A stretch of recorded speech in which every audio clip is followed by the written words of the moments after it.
i roto te whaere. Rea tēnei ki mihia. Nā koe ana. Nā koe e tue. Mai rā, kia tātou manihini. Ki ene hoki. Pimonia mai. Amma te orunga ia nao tātou marae. Te whare ki te iraru te rau. E mui mure mai te tawa makarara ni a te aroha. Nei tātou tangi e kia tātou. Ia ko rātou maa ko ke tūra ki kia. Ko tai te kanga pūmau. Tāre i kia mai e tō tātou matu i tira. E waha te pūmota.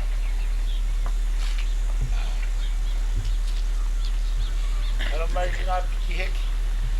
O te au e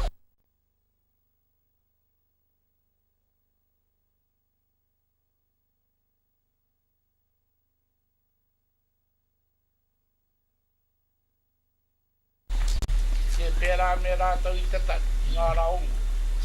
Ākatai tu ngā tangi ki te atua. Tukua tāna karere, kua me a rātou, kā gota. Nui ara mai e hui. Hare ngā koro e rara kēta. Oe nau waita ni kēta o tūru i karangotara. Tātou kuni. Tangi e kia tātou. Kio tātou ngoi kore, kio tātou maunge.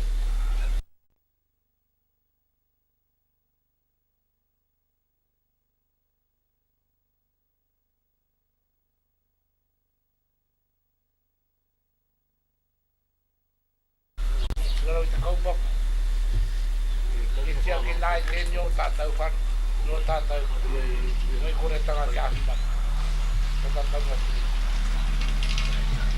Ke pēra i tānei koro e katoa ki a koko o pai he tiki. Tā e koto ki tinei nā hia pūrua. Ngā wei nua tino, māmi e koko i tini. Are he rua ke te whānu i ke tō ngā koro. Nā whamau tu nuat, nuetra. A kua amina mina ki koki kua toko wai an a wai. Nara toko toa tēnei te kawanana. O tāu ko tangata. E rāra.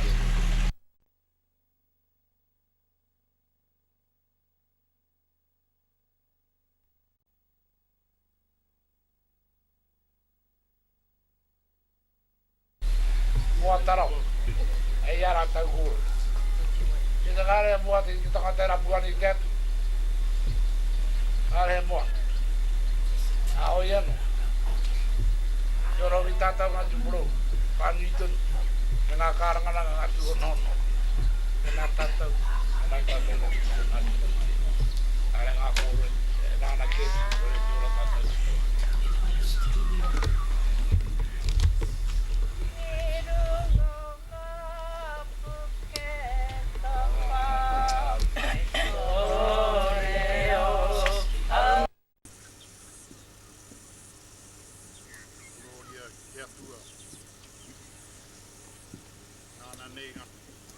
Ki a tātou i hunga ora i tēnei rā. Nai, e ahara e, pirangi e, aue, ki a whikau atu ki tōti nanai ngaro, ngaro nea.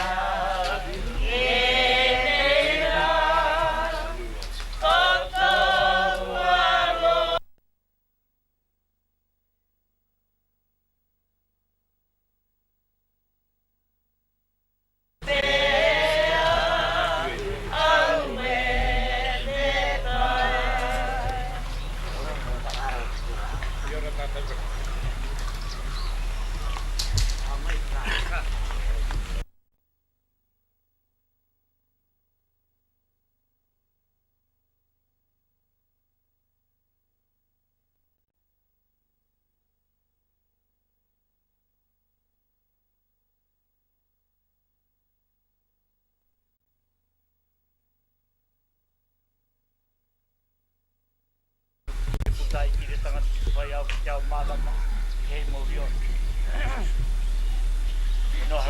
Mangahanea moho nei koutou. Na meo nā huatanga kotoa, meo no pēnitanga, meo no pērata. No leira, tēnā tātou, tūtau toko noaka. Ana mai tātou raru i tau marutanga, tō tātou kei hanga. No reira, i hei moriola. No reira, e hone, e kō. Alahitia mai rā, tō tātou matua piho. Alahitia mai rā uko hori. Moho nei tātou. Mai anō.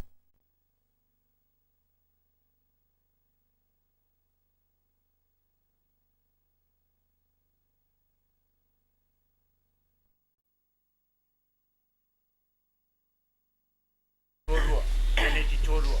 E hone, e kō. No reira ke te mihi ake.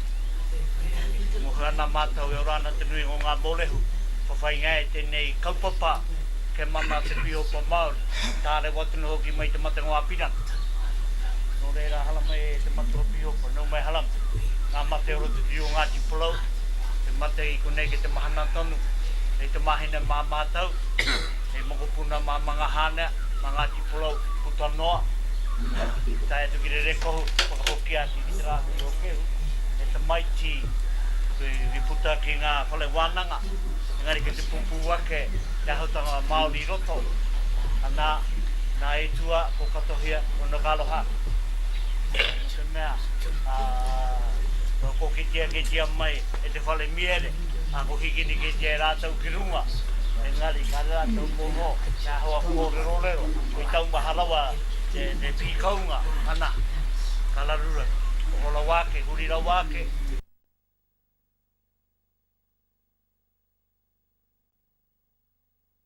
Hopa, tā mai koe te wahangi ngama. No leila nau mai halama, ana mai ki tēnei tau nui, i ki ngā gane, 1990. Hala mai hoki, te wahi ta ngātu, hātepe e kō, ngā huatanga.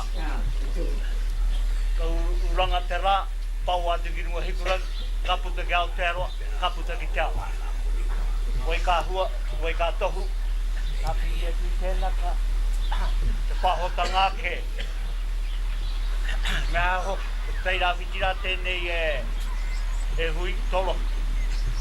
Pau hoatu i te taitoke lau, te rā huata o te 90 e koro tia.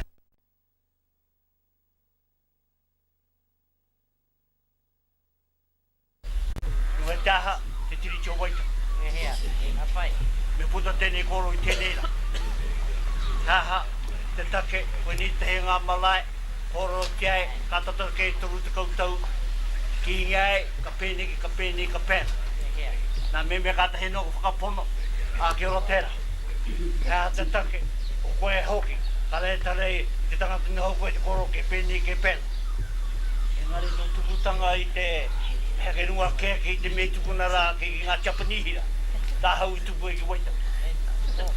Hea te take, haluluana, hea te take, moto iwi mau. Ana. Akoa, kei konei ke puta komea, ke puta komea, ke puta komea, ke pene, ngā tāte atua, tūke, tauke, halulua. Nō reira, ka moe mitia nei hui. Te rā koe rā noho ua kupu. I whai ae, e te kore mohio, mai a rātau mau te autai. E hia ke, ngā te puteihana, takahi e, mai te wae tuni wikitori. Engari ko te kōrero e, he harawa ke haere ki rei. Ko ni rata hahe hui hui nei tātou.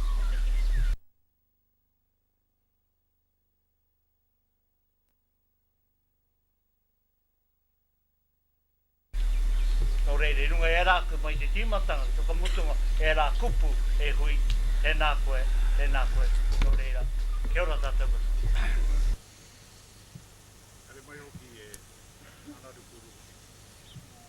Ira e hika te takoto, ira rora he ue ke rā ka he tō. Mana waka titiro ki utara ki hikura.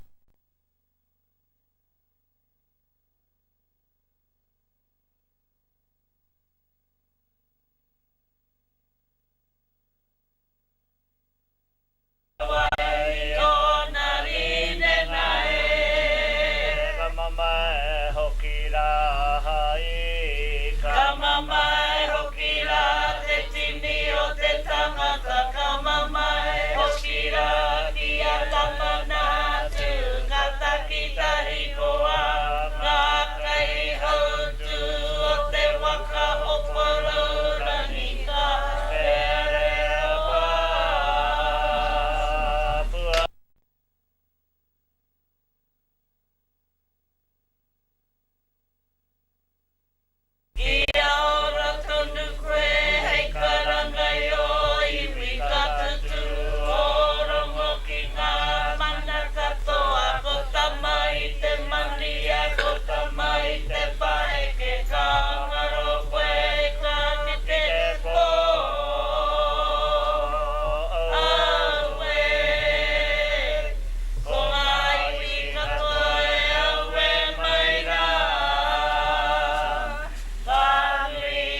Tau katoa. Ka tuku whakamoe mitea tiki tō tātou kaihanga. Ki e koe ni te rā, hei whakapōretanga i tō tātou whare. No, e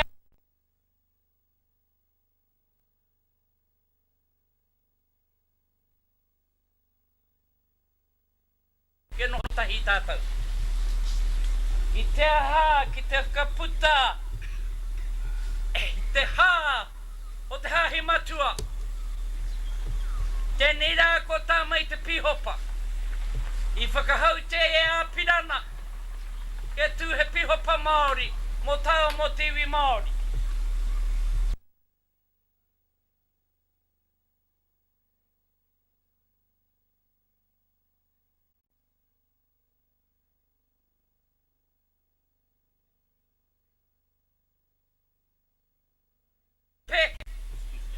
Engari no te wā ka pore tō wahai.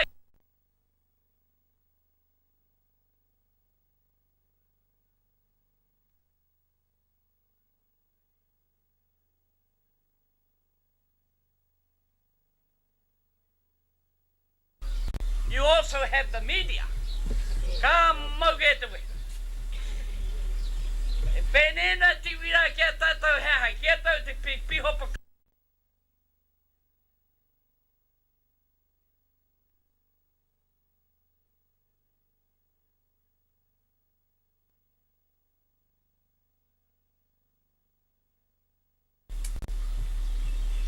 So from today, he's a great bishop, a very great bishop. Kāri we, hotungi e tōki moi tō nāroro. Nō reira tēnā koe hui, me te whakamoimiti ki te atua, i purua o whakaro ki roto i a koe, i taua wā. Hono, kai kunia no e tai hako kororotia, kare rongo. A kuni pē te rongo ai. Kai roto tui o rātou ko koru kua nini ke taku arero.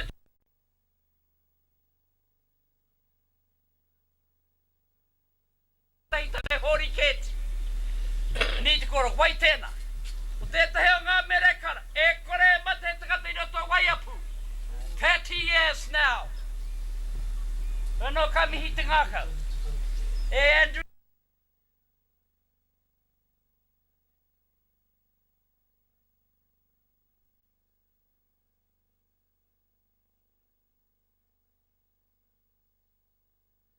Whakapono. Kia pinita mahori. Kia pohipi kia rātau katoa. I ere marunga hoi. Tēnei wā kua pai. Kua whanga waiwai. O reira hara mai mauria.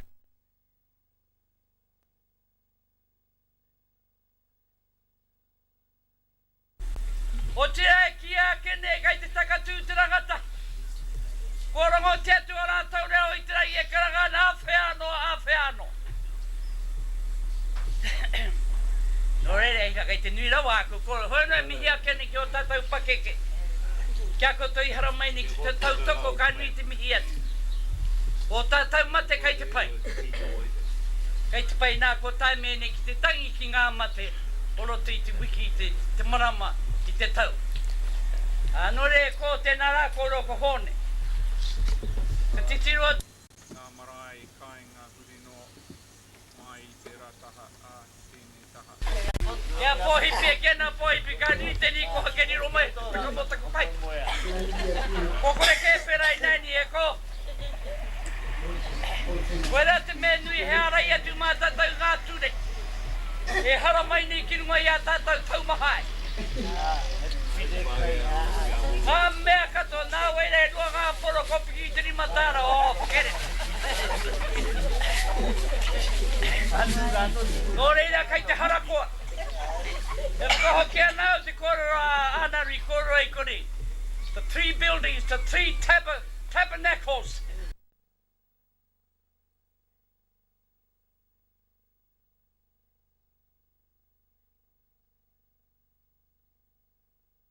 Kia au e taku kau mātua.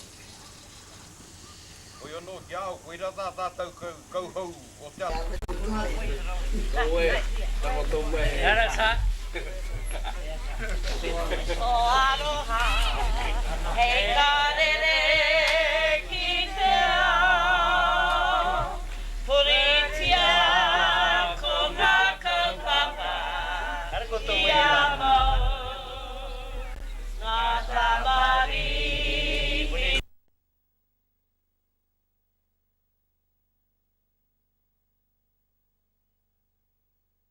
ki ana e kaukuri e horahia e papariki ki te whenua.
Puta ia tātou hiroto o Waitan. Nā kultūra te mahi nei ki matamai. I te auroto i tako pouaka whakaata. Rā e tiki honei ngā mau katoa o te whenua. Te ora mo te tangata nā ura katoa i he Maurio.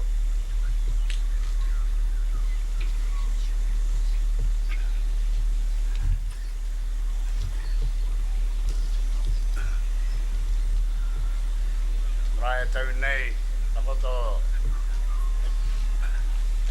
i le tāpura. Te nā koe whakāhua mai nā iang. Ka Piorangi, te nā nōkoe. Te nā kōrua, te whakāhua mai nā, manaki nei hoki i kaupapa o tēnā. Reira me mihi tuatahi ki o tātou kini.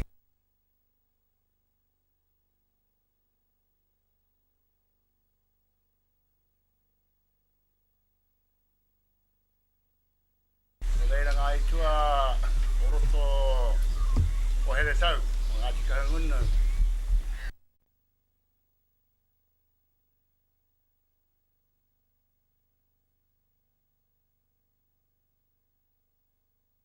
Tērā ko ngā kāinga no ina nahi nei tukuna te ki kōku o tēri.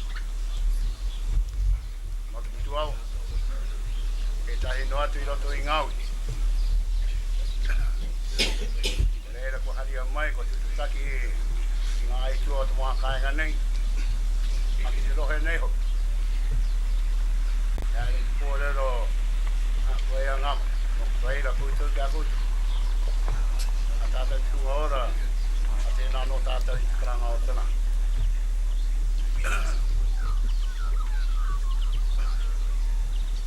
Reira, ki atu tuatahi, ki o tātou pihopa, whakawe ke mai nei, anyone no.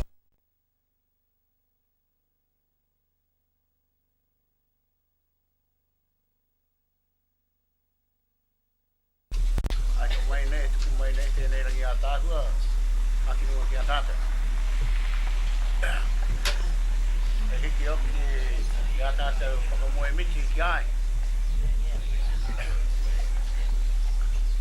Ko tutuki hoki kaupapa waihanga mai te koutou mai nā no i te hinganga o ngā whare. Ai tēnei rā ko tutuki. Wai nā e kua ngā kau nei kua whakakai te mai no a ki runga ki Reneti hou.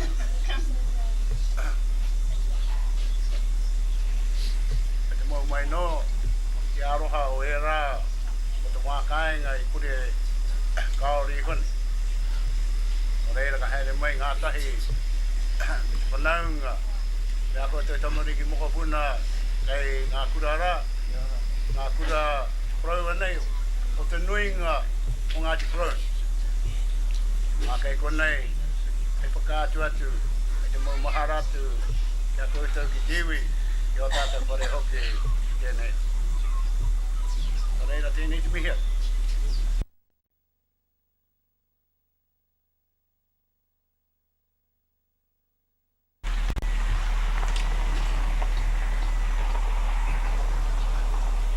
Tātou pihopa kia pita a kia hoi. Mihi anō kia aia, tau toko i ngā mihi. A paia ki runga kia koe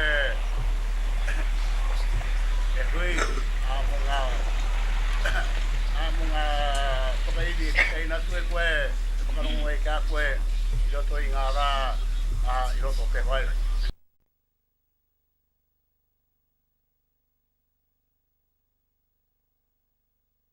Yoko web.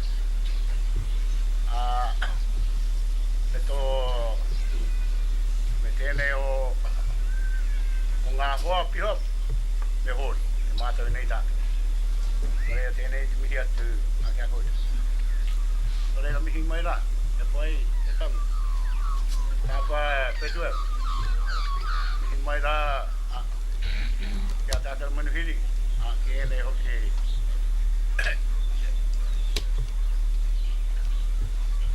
Haere atu nei ki ngā taha o tātou pihopa, hei huru, hei koro rātu, a te ako. Nere tēnei.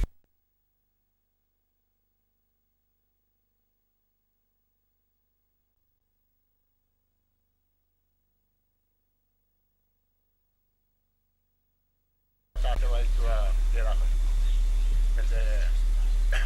Me te wai maria i tā mai, i taha kura nei, kia rapor. Reira tēnei tuhi a kia koutou ki ngā mātua e noho mai, nei rārangi mai. Koutou katoa i roto i ngā rā kua pau. Tēnā koutou, tēnā tātou. Reira, tū a ngā kura. A te au te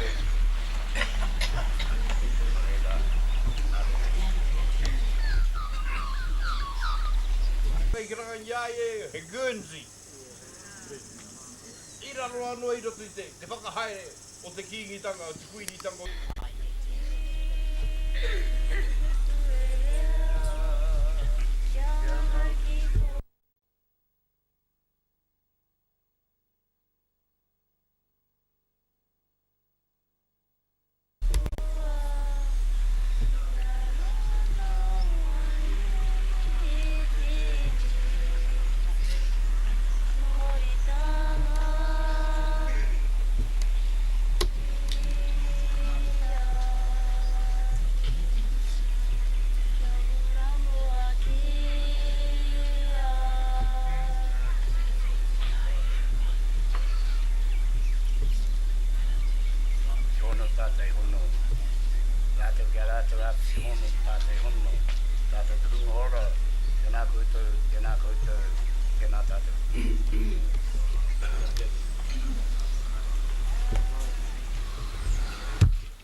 Ngati Porou. Kei te pāhotanga me o te reo toko tau minita kia au. O te Reneti. Whāra o te pātene ara mai tanga mō. E tame kia ora rā. Tamai tanga mō. Tangi ki ngā whare. Tangi ngā whare. Ara mai au. Me taku tangi hare mo ngā whare nei. Me te waiwo o te pio patanga waiko to kai mo iau hare. O te mai tēnei pia te aroha. Ke rui e ke rui te mara. Ke rui e ke rui te mara. Hare te nā koto. Tata taura. Tata taura.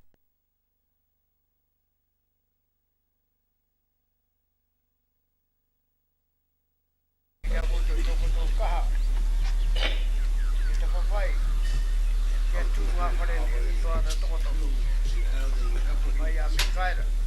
Ngati Porou. Matai mai ki te. Aroha.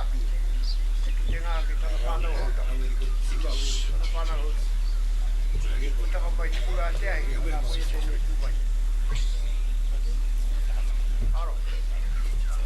Are te nā hoto. Ina no taura. Tata taura tui whakara. Ara i te rā iti. Kari he rā nui. He rā nui. Aho ki ngā pahara. Ki te iwi. Nādai whakara ra ngā wharekara kieni.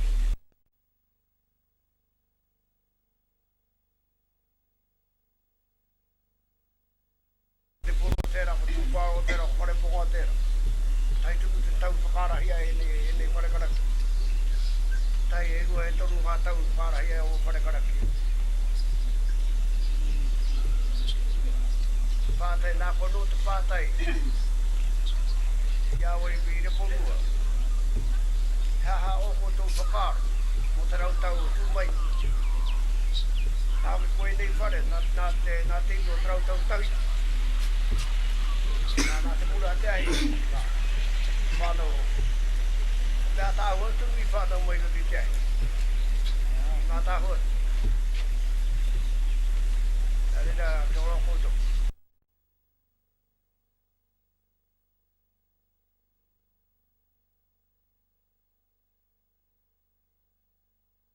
Aroha ati au. Au ki ngā mahara. Ki ngā rā, takatua nei. Rote te rohene. Rote te rohene. Ai kāne tōma. E whai ki ora koe kura rei mo ngā kura tō tātau piho pa kura o tapu. Tō i waitangi. Reira tonu hukio. Maudu. Reira tonu. Kare koto piho pa ki iau. Ki te o iau. Parwara tēra meke, te tahi meke kaha tēra. Te meke tanga i a tauru.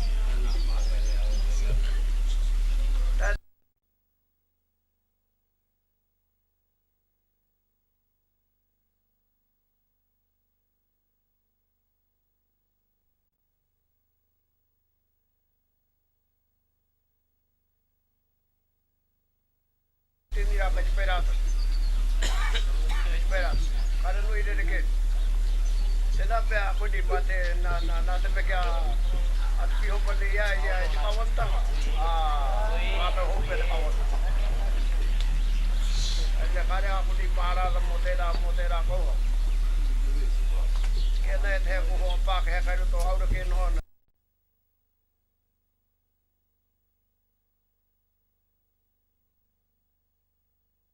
Mana ki te kawantanga te tiri ki o waina. Whakehea wene e kōreron. Whakehea wairua Māori ngā wairua kairo.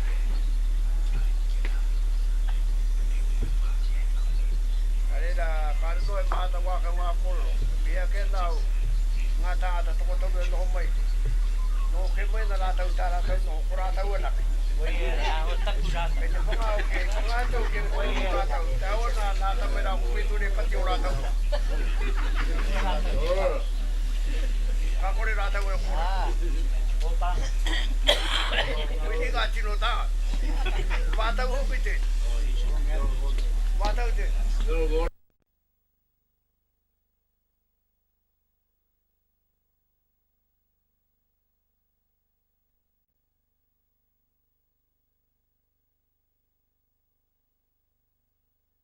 Ini dah ada Porou ke kairo. Porou kairo. Porou ke ada di Porou ate ariki. Ada mai tumu mai. Tumu. Hai ho mai bo. Dari dah. Wera era Porou no ni dah. Eti no dah. Ada ke oro konto. Oro konto no mai dai tu ina na kere pojo no tahu. Oro konto e behine ki tona tau pio. E behine ki arata koto kia huri, kia honde. Arata koto e nohoi. Aia kare mahatanga ako waku pole. Uno, hokia to te wao. Tako to hui. Hate pi. Hate. Mai kala e to mata zene pole. Itai tunu tau ko na kui kora kia tau wo.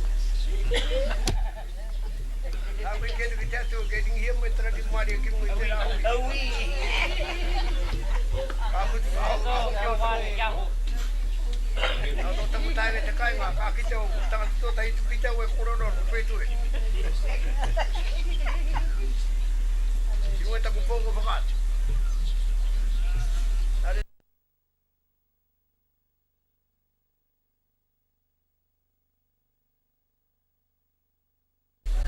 Abi que apontou, botar apontou, rua calai te tau tai pano i bora ui bota kau.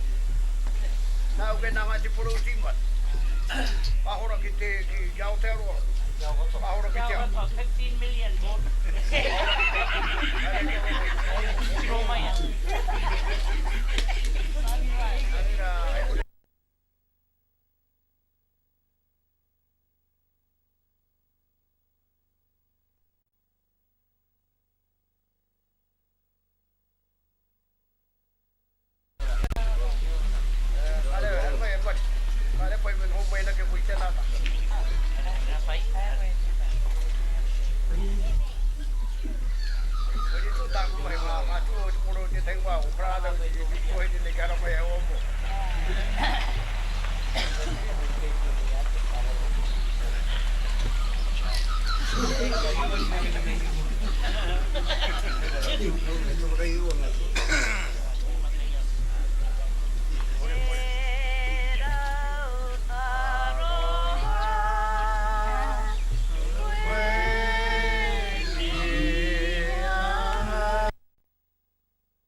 tēnei rā. Ke o kura ke ko tai. Hei kai arahi mō rātu mō ngai mō te ao. Hei kia ora tātou.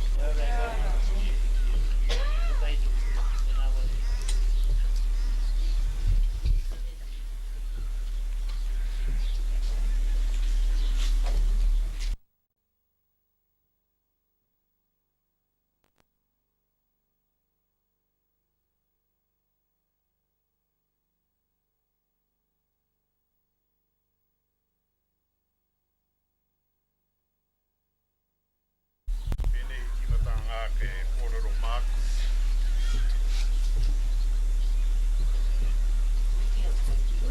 Ruatoria te atua. Nāna nei ngā mea katoa e o mai kia tātou I tēnei rā. He mau ngā rongo ki runga ki te whenua. Ki roto ki runga ki tēnei o tātou marae te rānei. Te whakaaro whai. Me te aroha, ki roto ki a tātou, ki runga ora I tēnei rā.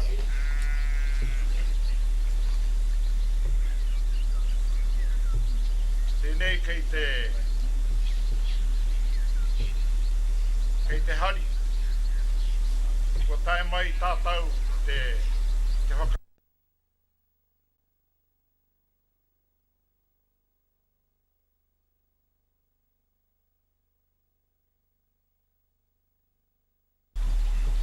Kia rātou. I te hunga nā rātou ngā taonga nei waihoe hoki a tātou. Kia tātou ki tēnei whakatukura. Hei titiro.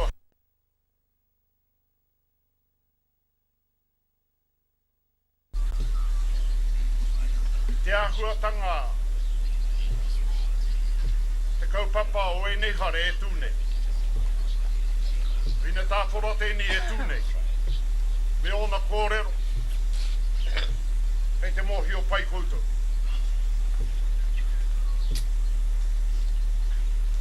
Me ngā kōrero kei roto I aia.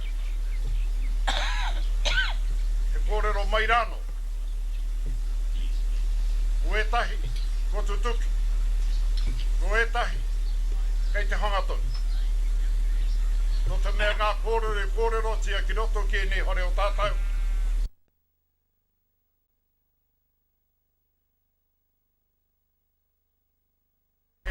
Tēnā tōna wā, ka mōhi o te tangata te tikanga o e rā kōrero.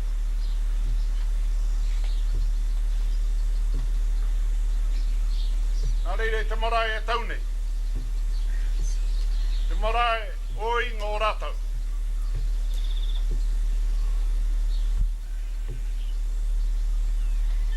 Tēnei kei te mihi. Tēnei kei te aro.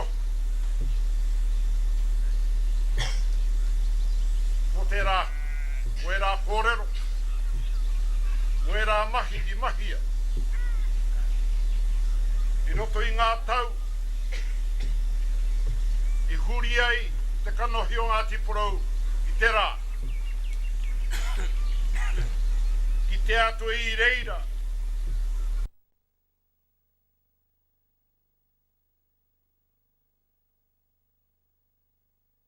Maia.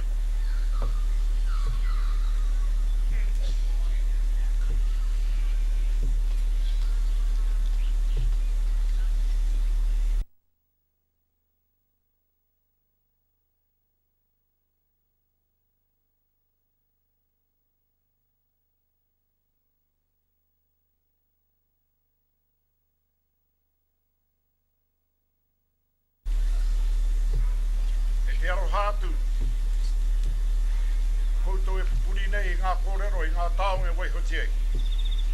E rā tau, kia koutou ki te iwi noho I te wākai, o koutou e kitea. E kitea na I te ahua I te I o te wānei, ka titiro, ki ngā tohu, ki ngā mau, ki o tātou awa, ki o tātou marae. Hei tānga manau, hei titiro atu. Aha kua pēhea te hae, tūtonu ana era, hei tohu. Kia tātou, kia mai, kia u, kia ka.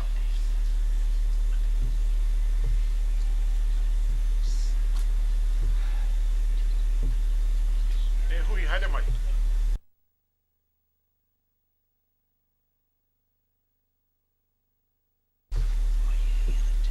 Haere mai. Mauria mai te kākahu.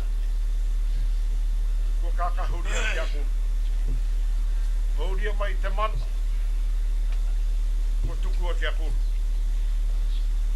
Mauria mai te i, te wehi.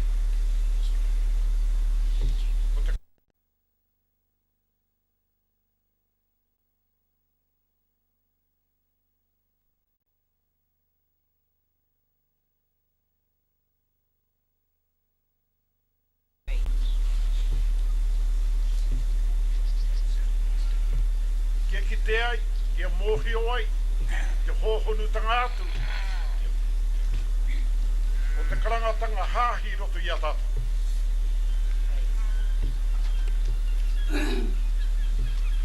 Weira hoki te moe ātanga o roto i te wā, kia pēra. Kia ki te atu te kanohi Māori, i roto i te hāhi. Mai i raro, tae noa ki ru.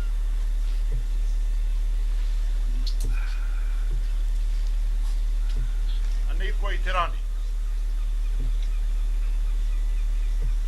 Nā o kupu i waitangi, ka kua wai te rā whaka.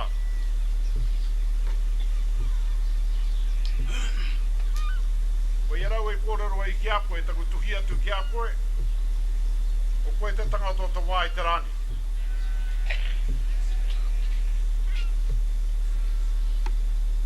Nā reira haere ki Mangahanea, kōrero.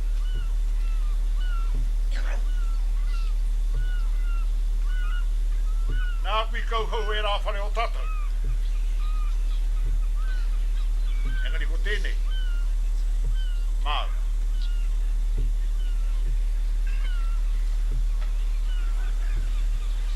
Areira Ngati Porou. E mihia.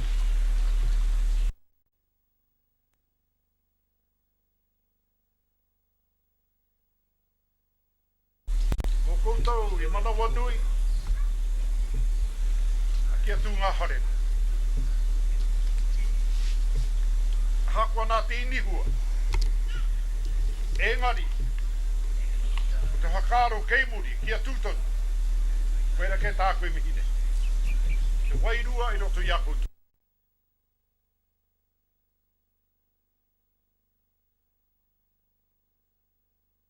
Kouwai. Kei te mōhio tātou.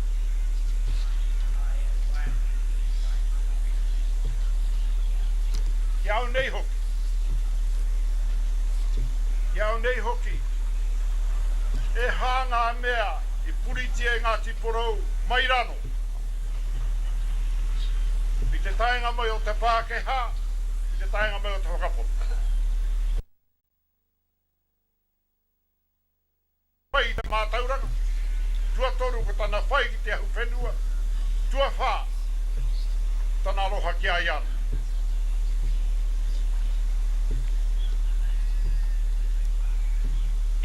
Tana mau.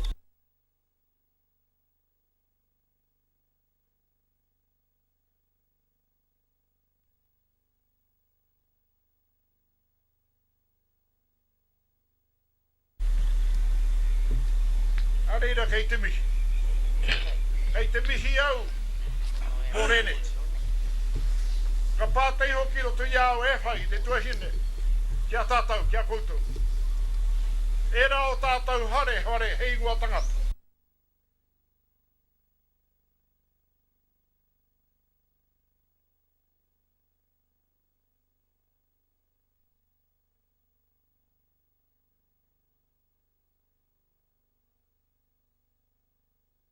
Ka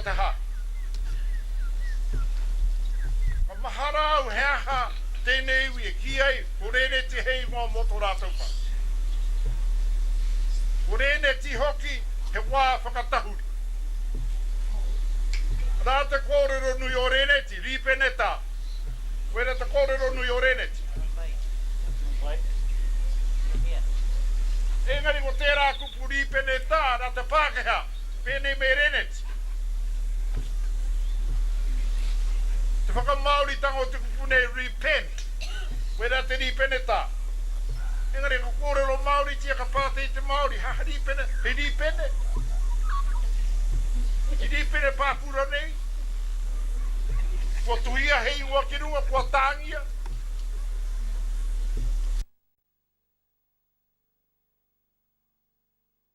Kōrero hei mate Pākehā, mate kupu Pākehā.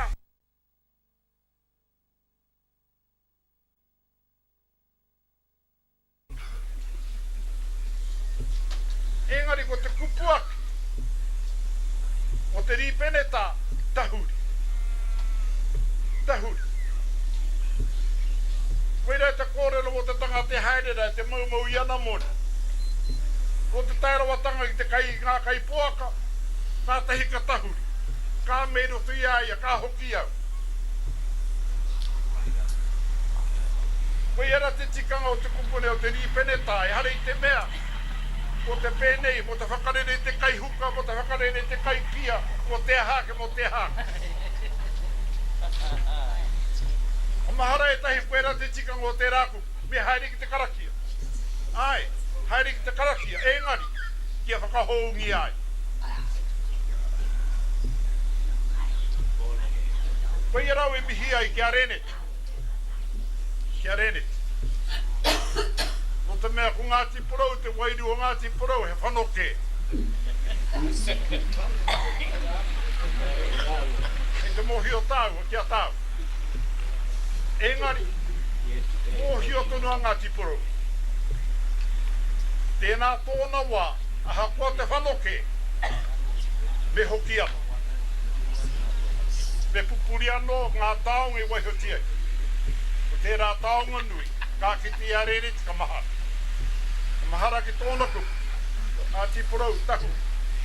Tahuri anō kia ua mea tōtik, e mohi o nei koutou, e mohi o nei tātou. Tahuri, tahuri ki te maki. Nā tāua tērā kōrero, tahuri ki te maki. Kāti te haere, tawari haere i ko nā tawari haerea. Koera hoki te hohawhai o tahu, ko tawari.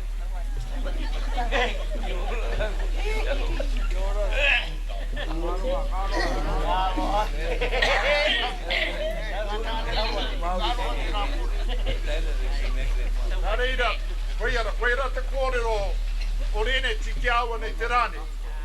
E whakatahu. Whakatahuri te tangata. Ke titiro ke te atu. Ke titiro ki ai ano, ke titiro ke te whenua, ke titiro ki ana mahi katoa. Kei te pēhe ana mahi. Kei te tika, kei te pai, kei te pēhe rana. Koera te tika o te tahuri nei, hare i te mea, o te whakapono ana. Kao. Mua tātou mahi katoa. Tahuri ki te titiro. Kia tātou mahi. Tō tātou āhua. Kei te hare tātou hea. Koe nei āhua tanga katoa. Koe nei whakarāpu pototia i te rā o Reneti. O Reneti. Koe e pēnei mō ngā rā e whā.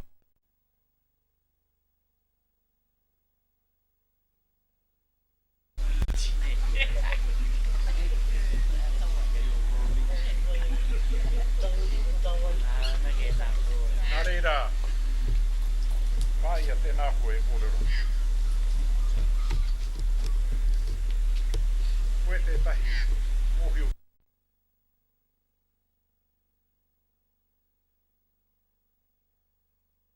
Koe here. Hapua kei te tuomāku tunu e tahi, kei te whakatōngā tunu e tahi. Engari mehe mea ka wāri utia tātau e rā. Auna kōrero, kāre kai atu wari, o te mea ko koe mōhiwa. Kua tu kia koe he hinengaro, he titiro, he whakakua, hinengaro atu.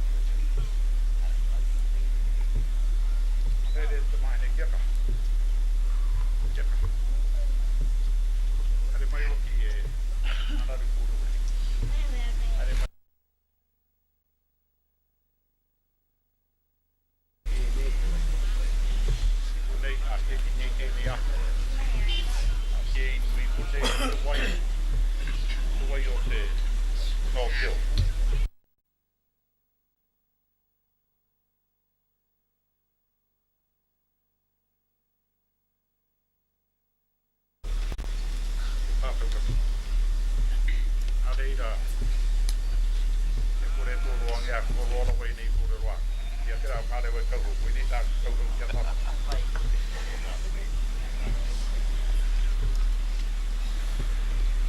e tā kau e taku, wai ata hi mene ai runga au i te rā hi mene kune, so te te Reneti tahi. E rā te mau ngā rongo nui, o mau ngā kawari, e wahira i mate ai, e ari ki apapai. Nei tonu rai,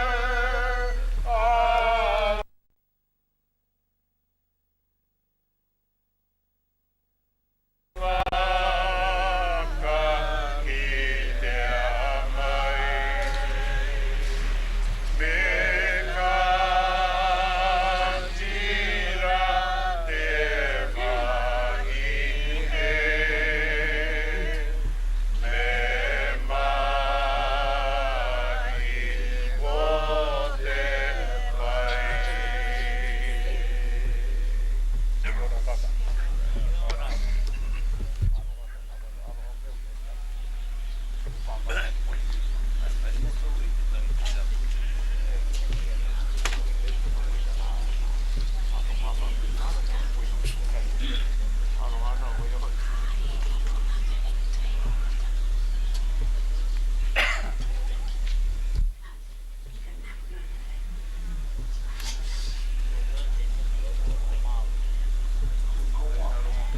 Karongo te a.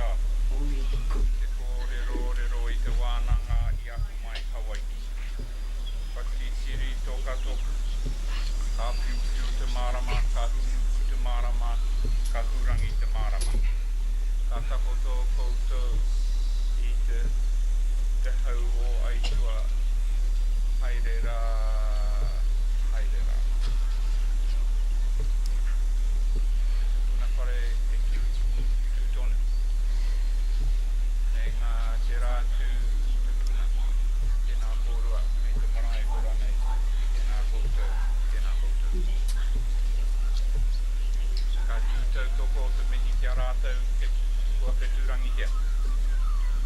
Rātou o tēnei takiwa, ngā marae kāinga huri no mai i te rataha, ki tēnei taha, mai te rerenga wairua, nuri. Haere koutou.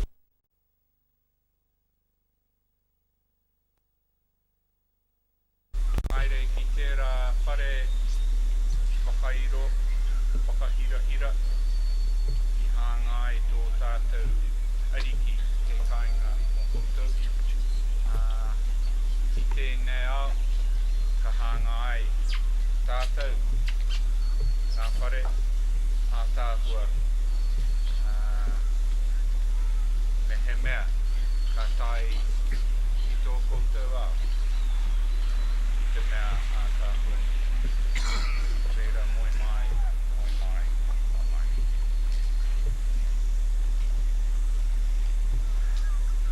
Te whai tapu, miki mai, karanga mai, miki mai.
rātou mā, rātou i waiatai, i koropiko ai, i tērā Reneti tuatahi, rātou o te whakatupuranga, rātou whakapono ai, te kōrero o te rongo pai, te tāinga mai, rātou i tātu, tērā kupu, whakari, i waingana iwi.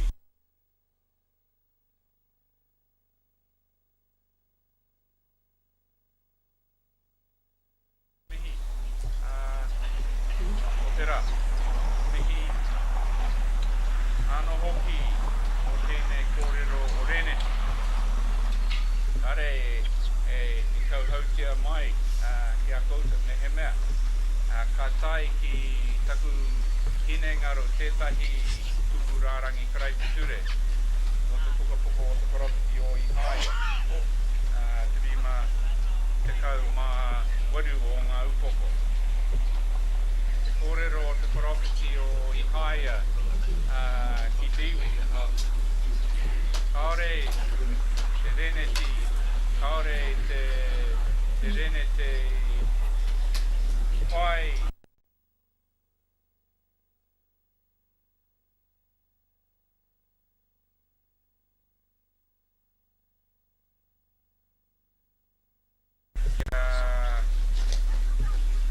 Tango ria te hunga meka kia haere no. Nō reira, ka tū mihi ki a koe te matua pihopa ngā kōrero i Waitangi o te haere noa o te iwi. Kia tū whakari, kia tū haere noa, kia tū i te rangatiratanga.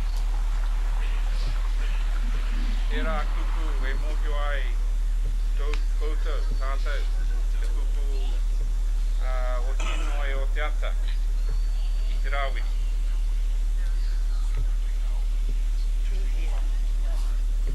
Koutou e haere noa ai, e haere i te mahi i te rangatiratanga o te atua. Ka tū ngā maunga whakahi, ka tere ngā awa, ngā moana. Ka tai ai i tōna nei au tangata. Kia tūtaki ai, kia kōrero ai, kia whakaroaro ai, kia manaki ai, kia aroha ai, tētahi ki tētahi. Nō reira, i te mea, i te meka tētahi, o te atua kia tātou katoa, kia tangoria, kia haere no.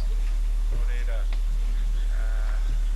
tēnā koutou, te whaitapu, tēnā koutou, te panuki o rātou, o ngā whakatūranga. Ka tū anō i te karangatanga o taku o Piopa a Pita. Kare wātea Pita ki a haere. Tāna kōrero ki au, i te mea ko wātea koe a haere. Ka ko te ngā kau, ko tai mai, kia tautoko te mahi a tamaki o Piopa, te whakatapu o tēnei hara. Me he mea, he pihopa āwhina, me he mea ka tai tautoko i ai. Nō reira, whaitapu, tēnā koutou i tēnā. Mata pihopa, tēnā koe, tēnā koe, whai. Tēnā no koutou ngā kūrepo, Porou, koutou, tokotoru, ngā pūrepo, kia ora rā koutou. Kia koe ana hoki ki ora. Koutou, te rangataki.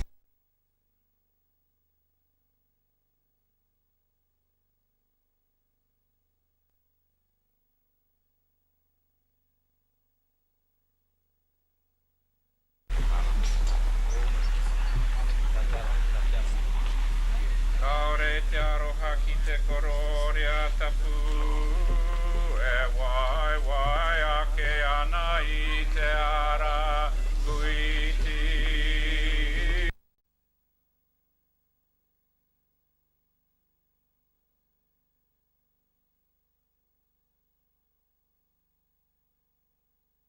Haia ki a monitatia.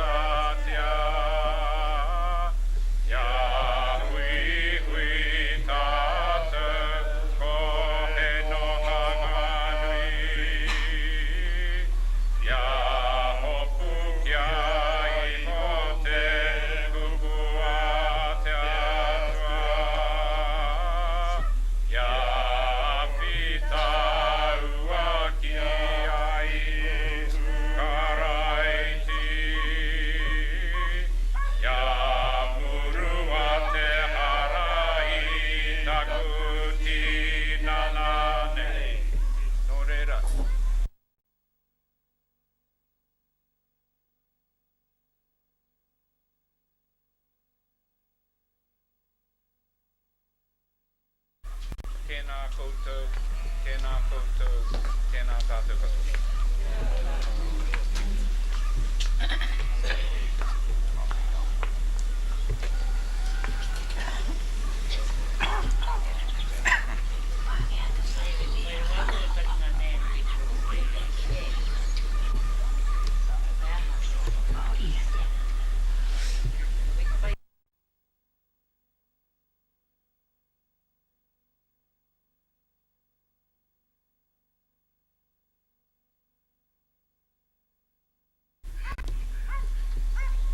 Tēnā koutou e whakaatu mai nei i te hunga kua moe.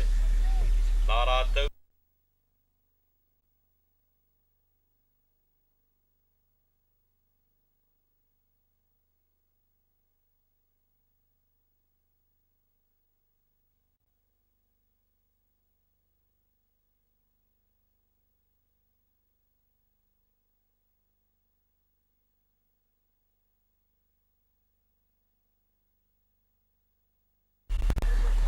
Reira koutou te hunga mate, haere.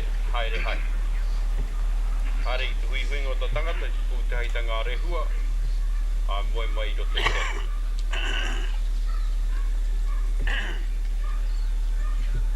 Tēnā tātou, e whakautu nei te reo pohi.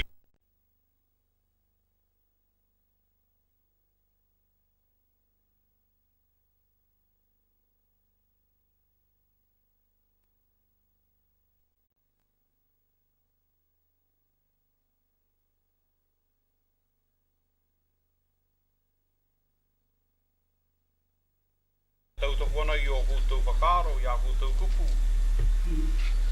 Mō tō koutou...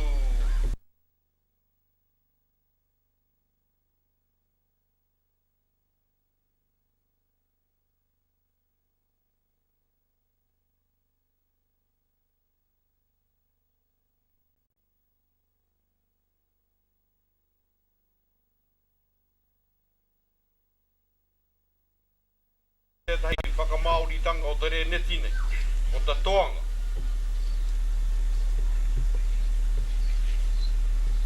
Te wā rūmaki, te kākano, ki roto i te whatumanao o tēnā o tātou. Kia tuku, kia puawai, kia ki te ai ngāhua. Koe nei, e tū. Tō rere kai te mihi ake mō te rāwahi. Oi anō, ko rongoa ke au, ko tukua mai te kauhau kiau e tako kau mātua. Oi anō ki au, ko i rata tātou kauhau o te atu, o te karakia nei. E rā kuku koro ringa horo mai iaia. Hai aha, hai tirohanga atu mā tātou mataha.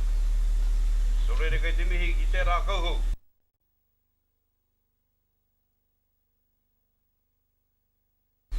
Ka timata tātou ki te āmine atu i te kauhou nei tomo no tātou ki roto i te wak.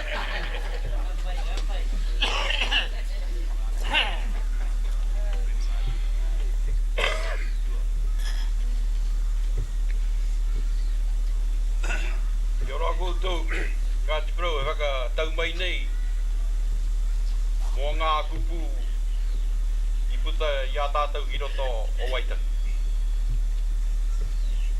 Nā koutura te mahi nei tīmata mai. I ki te auroto i tako pauaka whakaata, e tū mai ana ta maunga nei a hiurangi. Me ona tahunga katoa. E whakatakoto ana i ngā karakia. E karanga ana ki te rā. Nā i ki te e te ao. Ka rongau te tangata e kōrero ana. Mō te Magna Carta o Aotearoa. Mautu e.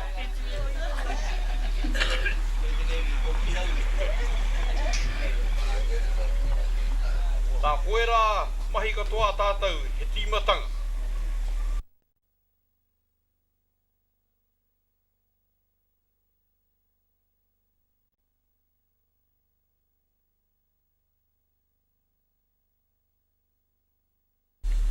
Engari kore rawa tā tāua waiata mō ta tiriti o Waitangi i tapauweha i ngā tauhi i mahuri himu. Mai anō i te wai haune ti ai ko tahi tonu te kōrero. Ko te kōrero nei ko te tino rangatiratanga o tāu o te mau. Hei atu e taime.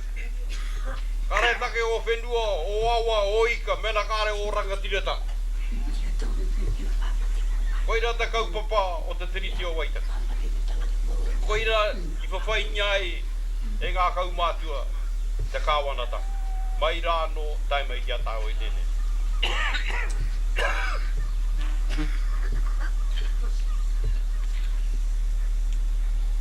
Nā ki te koutou te rā mahi tākaro a the Commonwealth Game.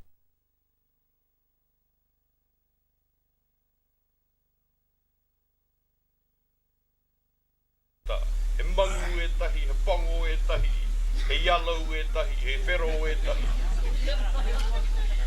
E green e tahi, reira kawe.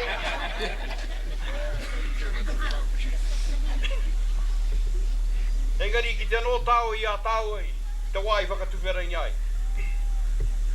Ka kite, ka rongo tāu i te reo, ka kite tāu i te ihi, te wehi, te tū a tātou te mori ki rungi te papatākaro, i roto i tāmaki makau.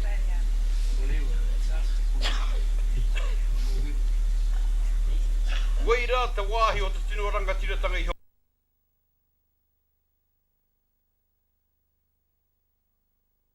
Nō koutou i tētahi tino rangatiratanga. I hara mai i Ingarangi, i raro i te maru o te kuini o Inga. Ka ki te koutou e kōti mana. Ne? Ka ki te koutou e hatingo Māori mo te whale. E whale. Ngā airihi. Ko tahi te tangata i hara mai e karanganyana ko ngā Channel Islands, no Guernsey. Ko tahi tonu. Engari e tūanai ringo i tana rangatiratanga i karanganyai he Guernsey. I raro anō i roto i te whakahaere o te kīngitanga, te kuinitanga o Ingarangi.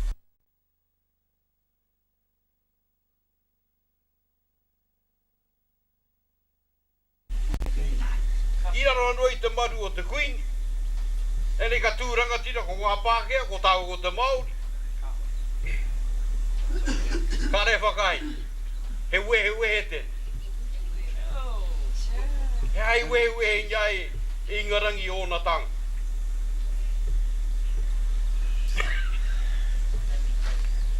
Puta mai e tahi no Maldives, i tohotau, ka aroha au ki e na tanga.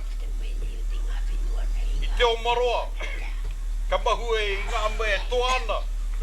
Ta turu ka pautera, ka te no ka o tia rao tā rao. Te ruau, Taku mua ka tae tunu e tātou maori te omo te raoma. Mene hau mai ne ko tai te rā e omo ka mota. Koe nei ka tō ngā mea hei tirotanga mā tātou iai. Tēnei tau.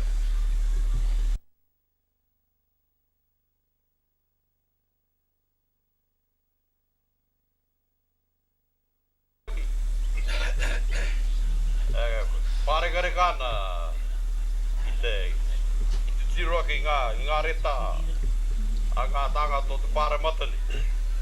Ngā me whakahe ana, ngā me e amine mai ana. E kari ko tō tāua kāwana i aene, kei te peke peke. Kore tino mōhio. Nō rea kia kaha tātau ki te aki aki. Me kore riro mai ngā taunga hika. Ka ua tātou e whakai ki te hehate, te iwi runanga bel. Mā wei kie, pa te kāwana take ki mai. Koe nei te rohe o tō iwi, e karanga nyai koe e iwi. Andui no atu, kare he pūtea moni kai muri atu. Ako ni ka huritoru mai ki a tāu, a mahi atu koutou, user pay.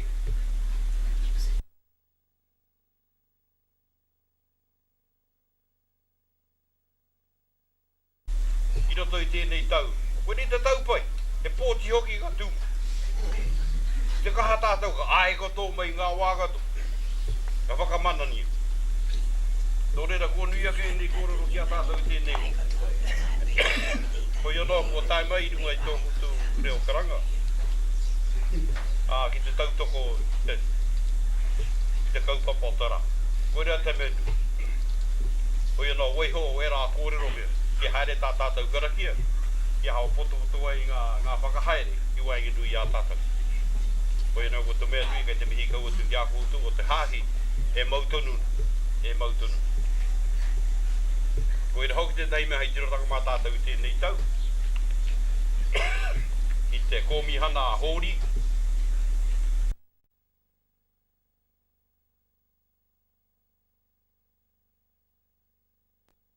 Noe manei ka mana, ne hōri. That's the way. Give him the hard word ka whakai. I rongo koto tātou ia hōri e whakaia.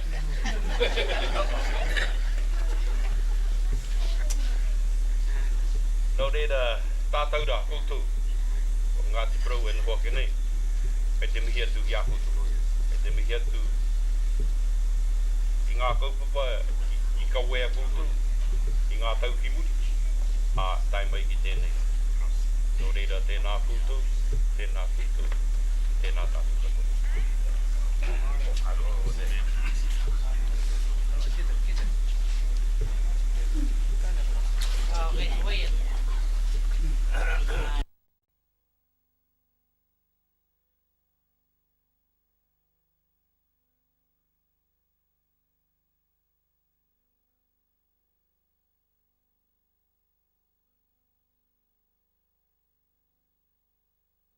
Kuhua mai, i te waka. Aha, hoi hoi a mai, i te waka. Aha, te aroha. Tuku iho. Ko taurau, ko taurau, tihe, mauri ora. Oau e ti tu atu nei. Tihe, mauri ora.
karakia kei te toru o ngā whārangi o te kukupuka nei. Koe ono mākutu matātu ko tō matei ue whakahoki ngā pātai i roto i te ngoi tō tātou tōmotanga i te marae o te whare, ki roto hoki o te whare.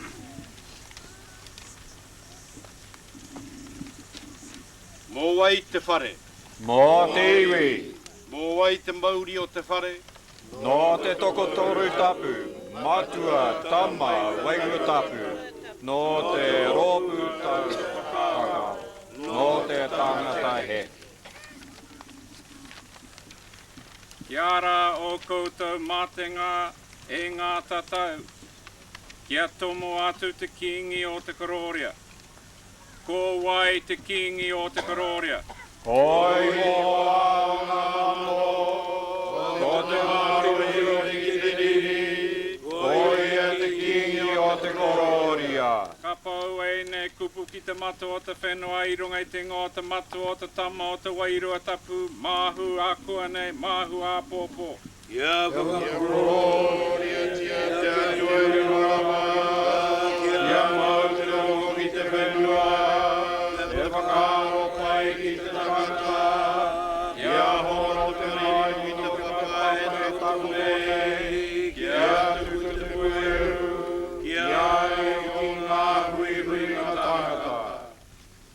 Tui a te ture atua ki te rangi, i runga ki te papae takoto nei, tui a te here tangata, paua ko te aroha, pai heretia ki te rangi Māria. Kawerea tēnei marae ki tēnei waitapu, i runga i te ingoa o te matua o te tangata, o te wairua tapu, ka whakatapu e whakakorore i te atua kaharawa, e manaki te iwi, ko i rukrai ki hoki tō tātou kai wawao, kai whakora. Amine.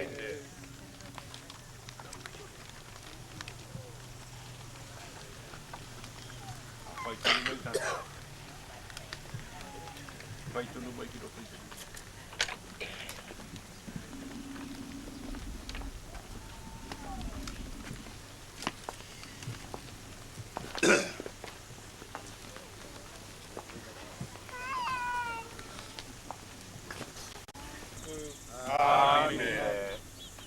O te tuhi, ko te ao mei te rangi e pahemo, ko taku kupu e kore e pahemo.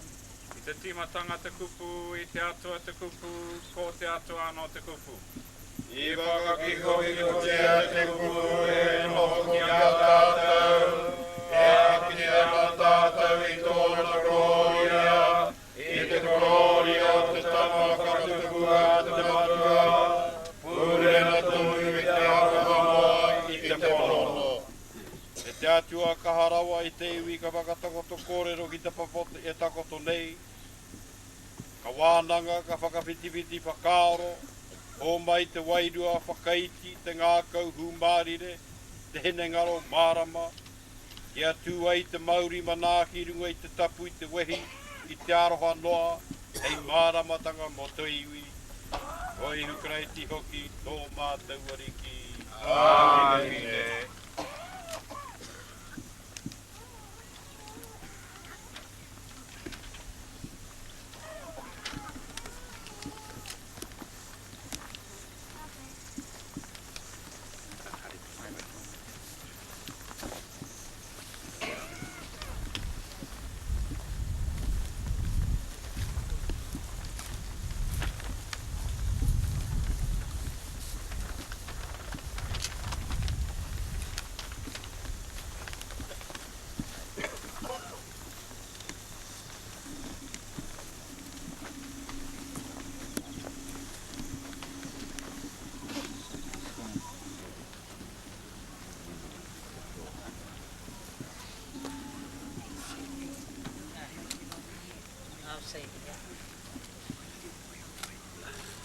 Peki te pai tua rua ka mga takua, ka keiri hea te mauri tangata.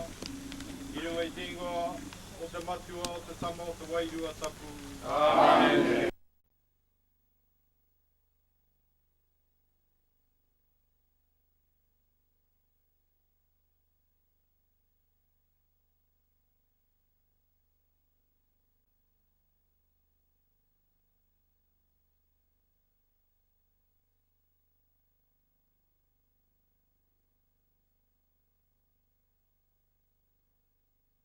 aroa hoki. Ia tu ai te mauri tangata i rua i te tapu i te wehi te aroha. Ia mau ai tōu, rongo, tāu whakaaro me au manaki i te iwi tui tonu. Wehi kai te hoki, tō mātou ariki. Amen.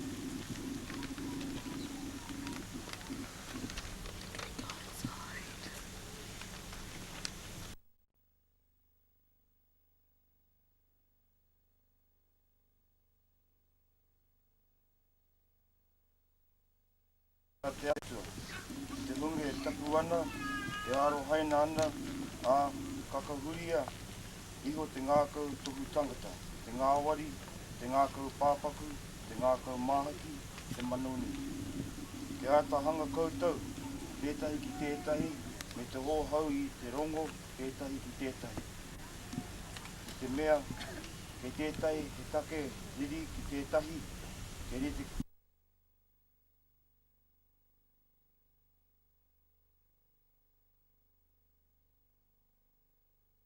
hei waho I enei katoa, ko te aroha, ko te tauhere tika, rawa ia. Waiho ma te rangi māria te ātua, te whakahaere tikanga I roto I o koutou ngākau, I karangatia hoki koutou, I tēnei I roto I te tinana kotahi, te whakawhetai hoki koutou. He noho nui te kupu, a te karaiti I roto I a koutou, I runga I ngā mātauranga, te toa me whakaako, me whakatūpato, tētahi, ki te waia te tapu, ki ngā himene, ki ngā waia te wairua, me te waia te anō ki te ariki, I runga I te aroha no, I roto I o koutou ngākau. Ngā mea katoa e mea ai koutou, ngā kupu, ngā mahi rānei, kia nei inga, katoa tia I runga I te ingoa, o te ariki o ihu, me te whakawhetai anō ki te atua, I te matua, I roto I ae. Ko te kupu tēnei ki te hahi.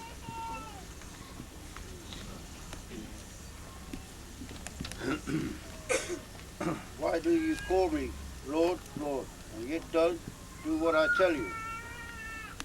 Anyone who comes to me and listens to my words and obey them, and I'll show you what he is like. He's like a man who is building his house, dug deep and laid the foundation on the rock. The river overflowed and hit that house, but could not shake, because it was well built. But anyone who hears my words and does not obey them is like a man who built his house without laying the foundation. When the flood hit that house, it fell at once. And what a terrible crash that was. These are the words from Christ. Thanks be to God.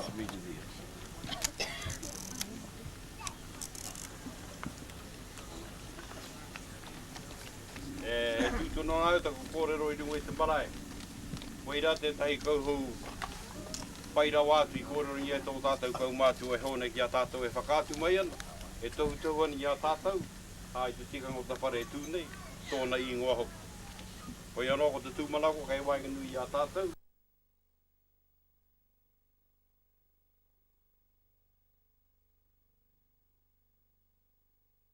Tēnei karaki ai roto I tēnei whare o tātou. Me te tirono ki a tātou tamariki. E whehana a tātou tamariki, te whakarongo mai ki a tātou, e mahi ana I a tātou mai. E mātau ana. E uru rānei ki roto I o rātou whatumanawa, I o rātou hinengaro, he hanga tikanga e mahi ana E tātou tēnei rā. Nā e te tiro atuna tātou ki te hāhi whānui, e whehana te tua te hāhi wainganu I a tāu I tewi, putano te moti, ai te tiho motango Aotearoa. Nō reira ka kare e tōronia e nei kōrero. Pai nō ko te mea nui ko tā mai tātou ki te whare e tūnei, ki te whakatuwhera, ki te tomo, ki te whakatapu. Nā ko te mea nui ki te whakatapu I te tangata, I te whare tangata, I a tāu anō. E pehana tā o te tiro ki a tāu, I te tangata. E pai ana te whare nei, e tū wā te ana. Nā ko te hoki hanga, hei whare mo te atua, hei awhi I teiwi, hei manaaki, I ngā wā e pāmai ana te raruraru, ai roto I ngā wā o te harikoa. Koe nei katoa, ngā mahi o tēnei katoa. Nā ko tāku pātai ki a tātou he aha tātau. Ko rongoa ke tātau ngā kupu o te rongo pai pānui ia i a tātau. Te tangata hanga i tāna whare. Ki runga i te kirikiri. Ka ringa mai o te waipuke, ka hinga. Tā kei te pōhi o koutou ki tērā āwha, ki tērā waipuke. E karanga ia nei e koutou ko te bowl. Tainga mai o bowler, ka kei roro koutou e bowl nia. Nā koira katoa, e nei tū āhua hei tirohanga mā tātou. E pehana tā tāua tū, tāku tū, atatanga. E pakari ana, e mbohi ana. Nā te mea ko te mea nui rawata. E kororo nye nei e tāu e pāna ki te tiriti o waitangi ko te tino rangatirane, tangane. E pai ana tera, e māra mana. Te rangatira tanga o te tanga. Engari ko te nui ngātu o tērā, o te rangatira tanga o te ranga. Te rangatira tanga o te atua. E kore e tāe e tāu e te tangata te kapetera. A i te nanawa te tia, te rita tunu taku mana ki tō te atua. Ie te iwa, wā o pēra tonu tāu te tanga. Ko whaka atua tonu i a tāu. A mena tirohi ana, te wai o tātou tūpuna, e mautona ra rātau ki te rangatira tanga o te tangata, ki te rangatira tanga o te atua. Pei runga rawa, e kore e tāe e te tanga. O ia no tāu e koro whiko atu, i ngā wā katoa, ki ho mai tōna kaha. Ia tāua ki te tangata, hei whakatinana, i ngā moe moea, i ngā wawata, i ngā kaupapa, e kawe ane e tāua e te tangata.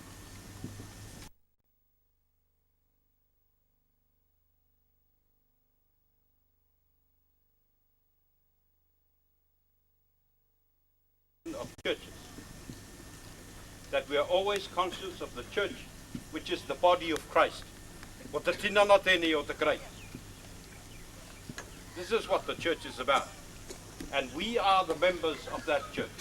We are the members of the body of Christ. We are his mouthpiece, we are his legs, we are his eyes, his ears, his hands. And we are the doers of the body of Christ. Now that's more important if we are to make this church the central focus of our lives of worship, so that we as people know that no matter what people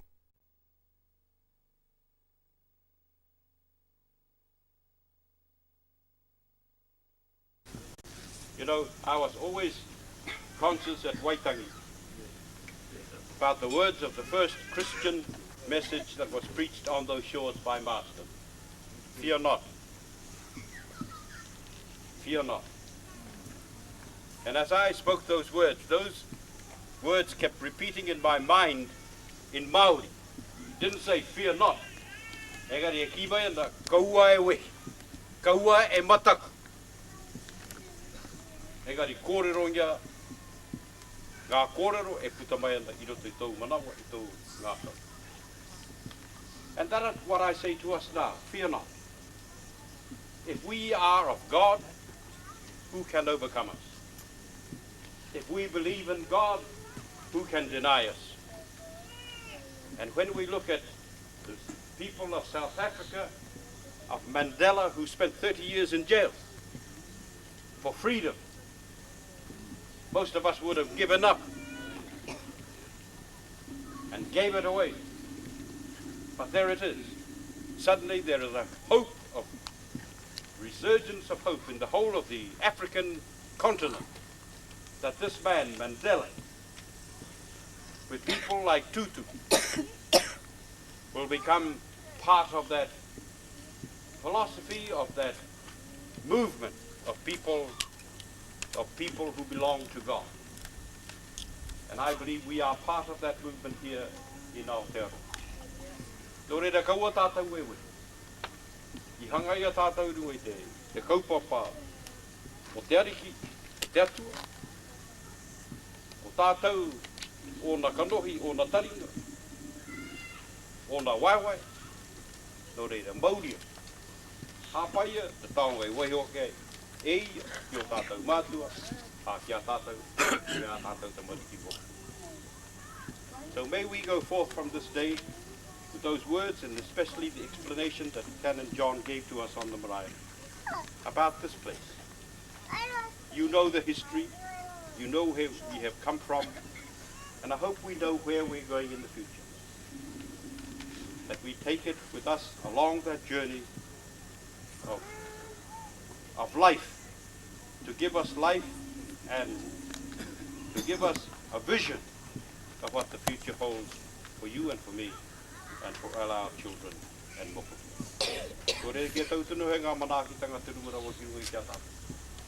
Ko iono ka whakahaere tā tātou karakia, ka tomo ki roto i te whare, ka ki reira whakauti ei, kia tātou whakaboimiti, whakawhetai, a tātou ine, kia ia.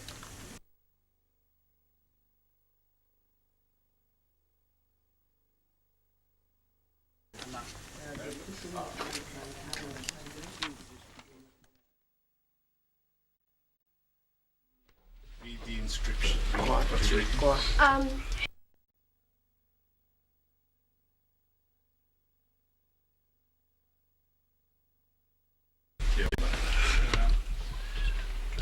Bring the bell down and then ring it. Just pull it.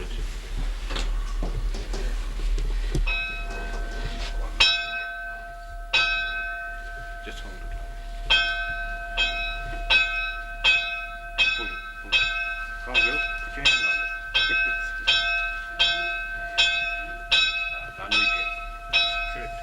Whakatapu e tātou tēnei pere, reo me tingo te matu o te tama o te waitu o tapu.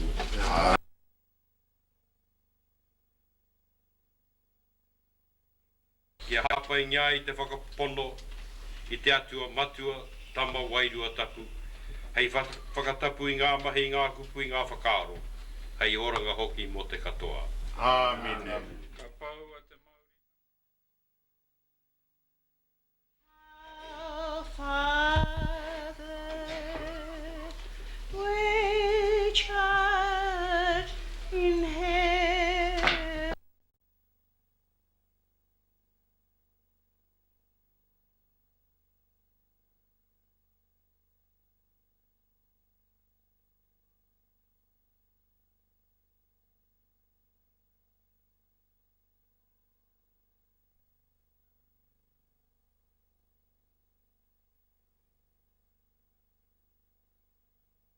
Is in heaven. Give us this day our daily bread, and forgive us our debts as we forgive our debtors. And lead us not into temptation, but deliver us from evil. For thine is the kingdom and the power and the glory forever.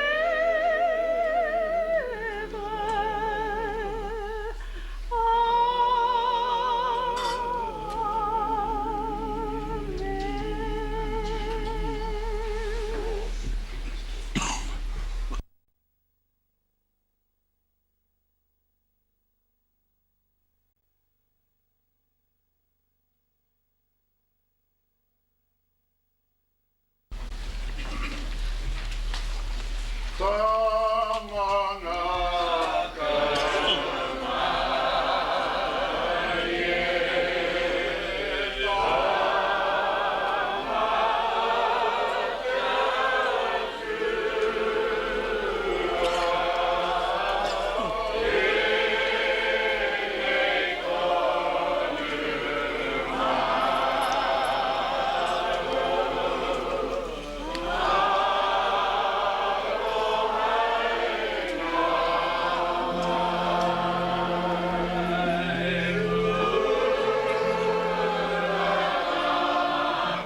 i hoa te nui te mana te Gloria, te Victoria me te honore. Nā te katoa i te rangi te whenua, nā noho tēnei katapai atu nei e mātou. Haere mai e te wairua tapu te kai whakatapu te atua rotanu a manaki kia mātou me nei koha, ka whakaritea nei māu mahi. Ia noho ai hoa kia koutou. Mai hoa koe manaki. Ia noho koutou ngākau. Kāra nei ki te ariki. Ia whakapai tātou i tō tātou atua kia i hoa. E mea tika te whakapai ki aia. E tika hauki ko tō mātou, hari ko tō mātou, oranga e te ariki tapu e te matua, kaharau e te atua rotonu. I te tuku whakawhetai ki a koe ngā wā katoa i ngā wāhi katoa i roto i ai hukrai i tāu tama kotahi. Nāna nei hanga i e koe ngā mea katoa mai te tīmatanga. I hanga i hoki te tangata keri te ki tau ake te āhua. Nāna nei te wākari te hokonai mātou e koe i tō mātou takanga ki te hara. A homai ana koe ia ki a whānau hei tangata. Ia mateiru e te rīpaka. Ia ra mai anō mō mātou. Kia whakanohia i te korori o tauringa matau. Nāna whakaora. Nō reirei roto iaia ka whakamoimiti mātau. Me te hunua pono e oki o kenei roto iaia. Me te ope kororia katoa i te rangi iru e te ngākau koa a ka mea.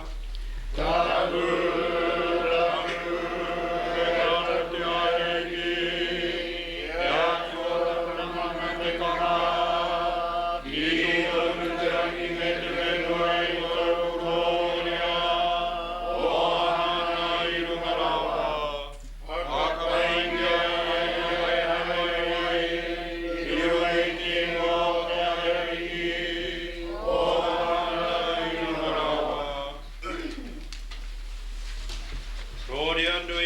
Whakawhetai ki a koe te matu o tapu.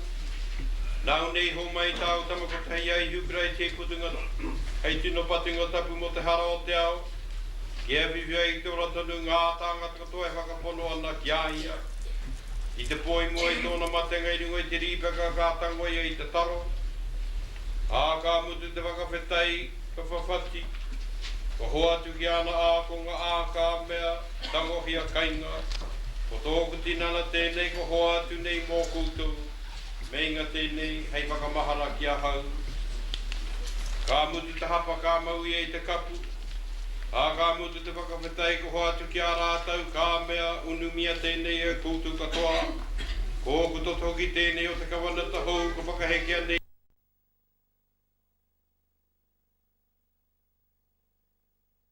Tōtanga hei whakamahara ki a hau.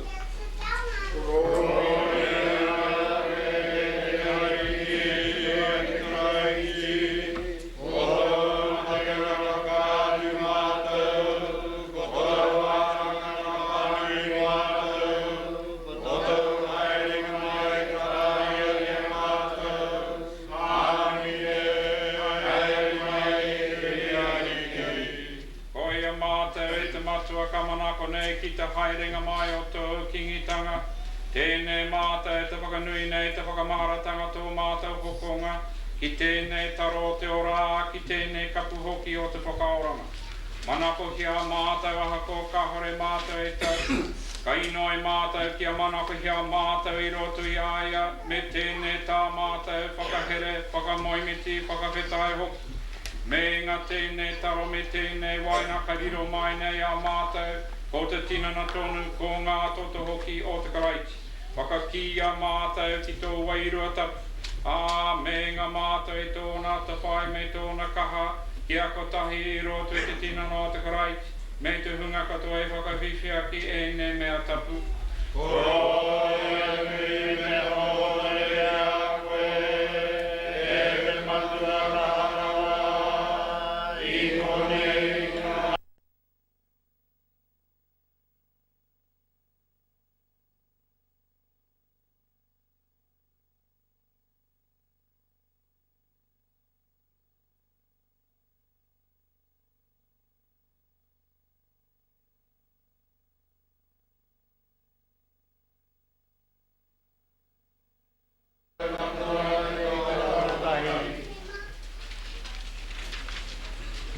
E te mea te atua,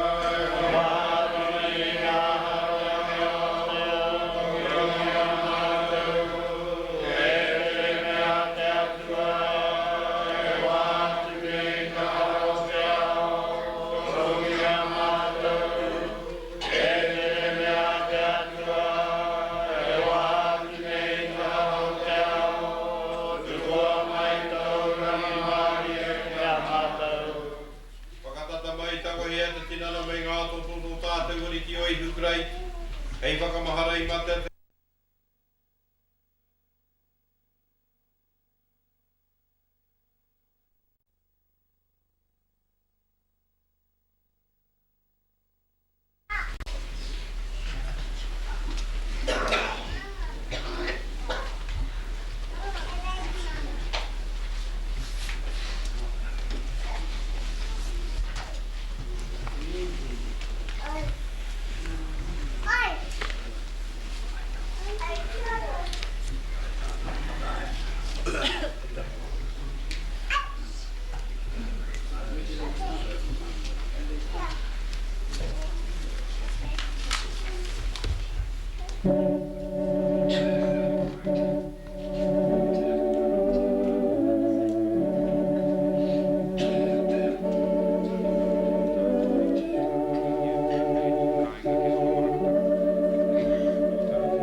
atua kāra wātu nui whakapai anō mātou. Mātou ki a koe rui te ngākau whakawhetai mua ui whanga i a mātou ki ngā kai wairua. Ki aua me utu nui ki te tinana ki ngā toto tāu tamo tō mātou kei whakaora o ihu Reneti. Ka whakawhetai mātou ki a koe mo tau aroa āta whai hoki. I whakauungi ai ki a mātou tāu koho te oranga mutunga kore. A me te paihere hoki i a mātou te ranga pūtapu o ngā tāngata pono katoa. Kia kina mātou, kia kukuru tonu i roto i tāu ka pūtapu. Tēnei hoki mātou te tāpai aku nei o mātou wairua. Tina hoki, i te waipono kia koe kia o. Koe Reneti hoki tō mātou wariki. Kia ene, kia koe.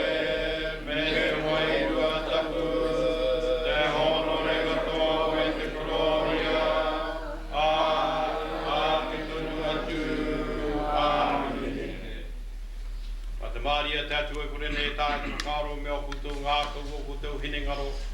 Ki urunga i te mātou te aroha ki te atua, i tāna tamano hoki i tō tātou wariki, kia i Reneti. Kia mau ki o tonu kia koutou te manaakitanga te atua kaharawa, a te matua, a te tama, a te wairua tapu.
We'll sing the first verse and the third verse. Go to God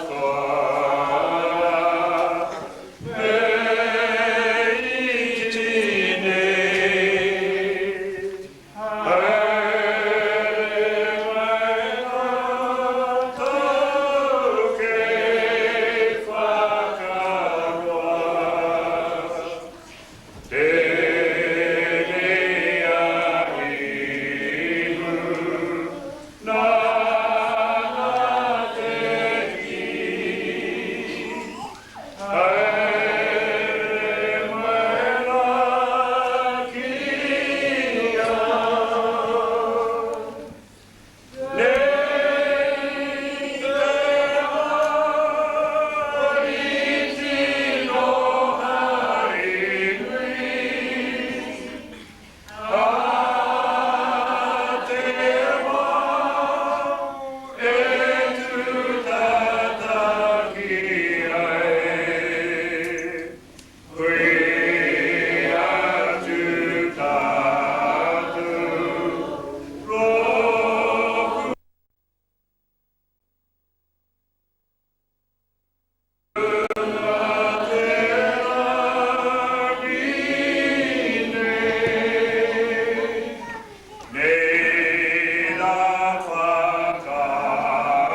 wairua te matua te tama me te wairua. 384. All those parents who have children to present, would you please stand? Koutou, e te mariki a koutou, mo tini koutou e tu.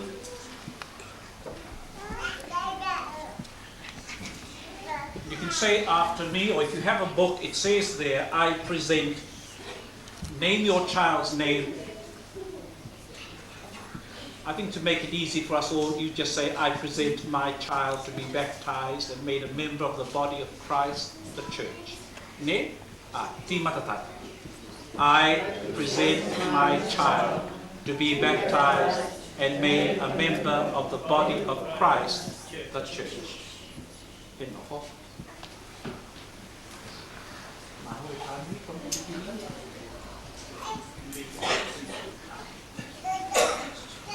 From the beginning, the church had received believers by baptism. Believer children have also been baptized so that with help and encouragement they should grow up in Christ and by the grace of God serve Christ all the days of their life. On the day when the apostles first preached the gospel of Christ's resurrection, Peter urged his hearers, repent and be baptized, every one of you, in the name of Jesus the Christ, for the forgiveness of your sins, and you will receive the gift of the Holy Spirit. For the promise is to you and to your children, and to all who are far away, everyone whom the Lord our God may call. How do you respond to this promise? Everybody, we hear God's call and ask for baptism. Do we renounce all evil influence, all power and rebel against God? I renounce all evil. Do you trust in Christ's victory, which brings forgiveness, freedom, and life? In faith I turn to Christ, my way, my truth, my life, as I care for this child. May God, our Father, keep you in the way you have chosen.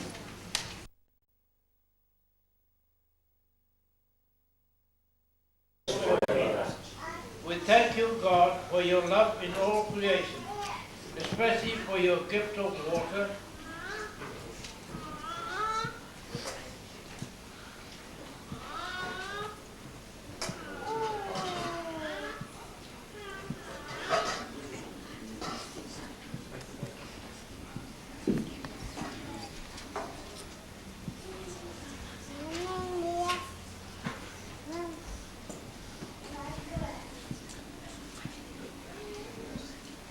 Somebody put the lights on, please.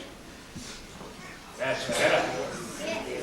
Especially for your gift of water to sustain, refresh, and cleanse all life. We thank you for your covenant with your people Israel through the Red Sea water. You led them to freedom in the promised land, in the waters of Jordan. Your son was baptized by John and anointed with the Holy Spirit. Through the deep waters of death, Jesus fulfilled his baptism. He died to set us free and was raised to exalt Lord of all. It is Christ who baptized you with the Holy Spirit and with fire. Amen.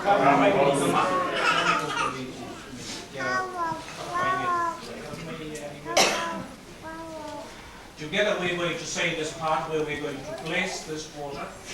Come, Holy Spirit. Together we say, Amen. Amen. Come, Holy Spirit. We thank you that through the waters of baptism you cleanse us, you renew us by your Spirit, and raise us to new life. In the new covenant we are made members of your church and share in your eternal kingdom. Through your Holy Spirit, fulfill once more your promises in his water of rebirth. In the name of our Lord Jesus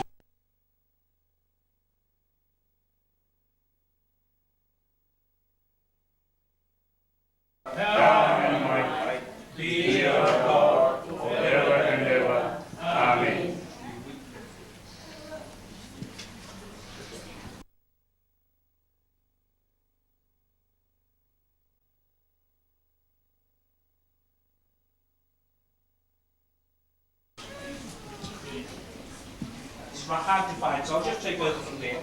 God of all creation, at baptism your Son was anointed by the Holy Spirit in Christ's name. See that part there?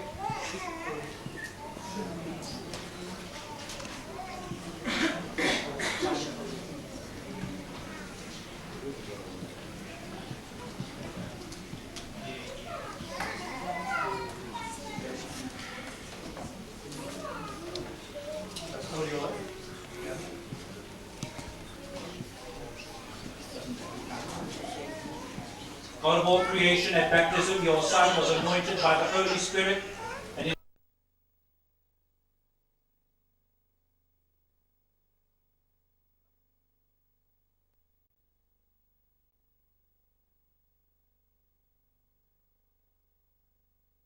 share in the royal priesthood of your church, for you live and reign.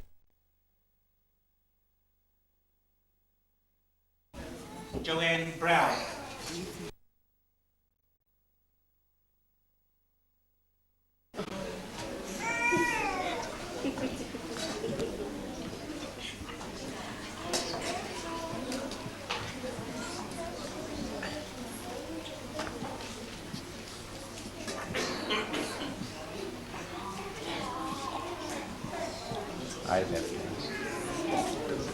Joanne, we baptize you in the name of God the Father, God the Son, and God the Holy Spirit. Amen. Amen. Yes. Joanne, katohia koe ki te ripeka a te ariki, noho mai roto te ora o tō ariki.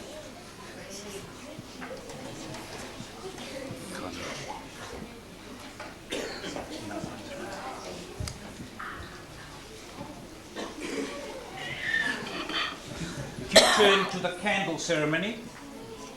If you turn to that page where the candle ceremony, straight at the top.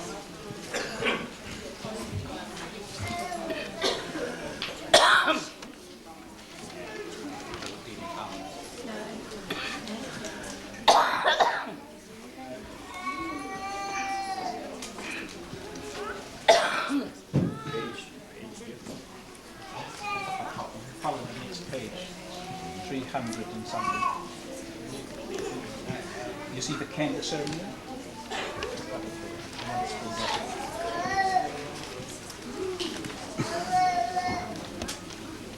Here.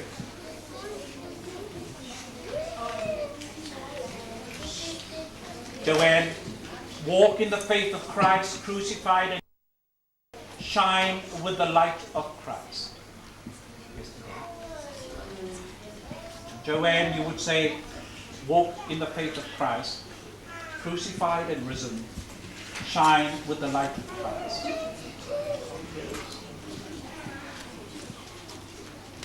So Joanne,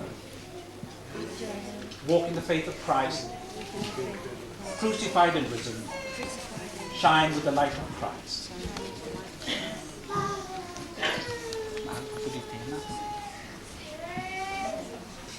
Heavenly Father, bless this child, and we thank you for the gift of creation. May the knowledge of you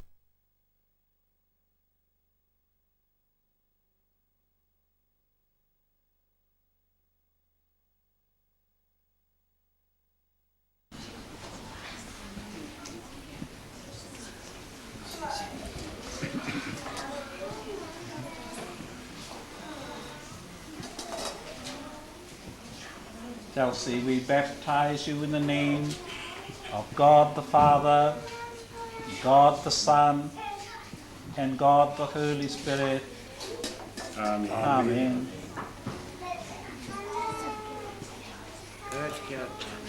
Chelsea, katohia koe ki te ripeka a te ariki, noho mai I roto I tō ariki. Amen.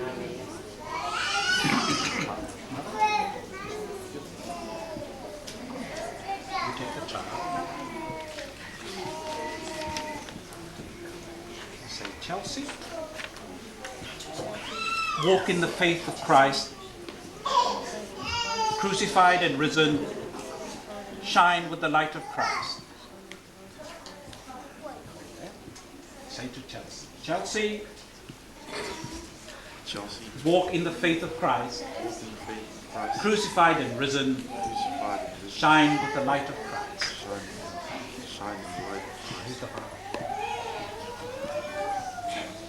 Chelsea, walk in the faith of Christ, crucified and risen, shine with the light of Christ. Chelsea, walk in the faith of Christ, crucified and risen, shine with the light of Christ. Let us pray. Heavenly Father, bless this child, and we thank you for the gift of creation. May the knowledge of you dawn on him. May the love of you grow in her. May the word and work of your Spirit be seen in us.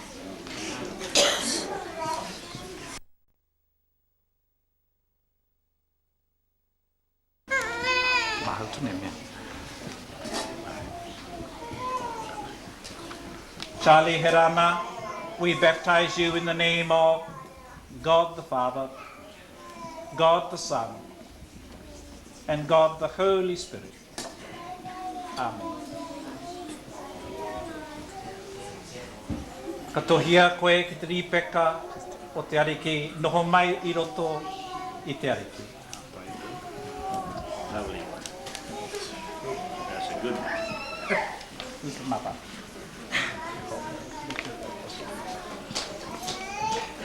Charlie Herana, or Charlie Dubai.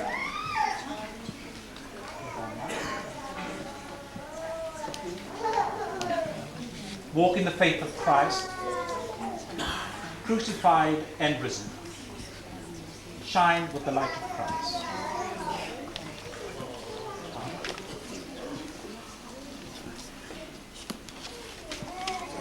Charlie Herana. Walk in the faith of Christ, crucified and risen. Shine with the light of Christ. Amen. Godparents, you all put your hands on it together. Herama, Charlie Herama. Walk in the faith of Christ, crucified and risen. Shine with the light of Christ. May the knowledge of you dawn on her. May the love of you grow in her, and may the word and work of your Spirit be seen in her. Through Christ our Lord. Amen. James Coe.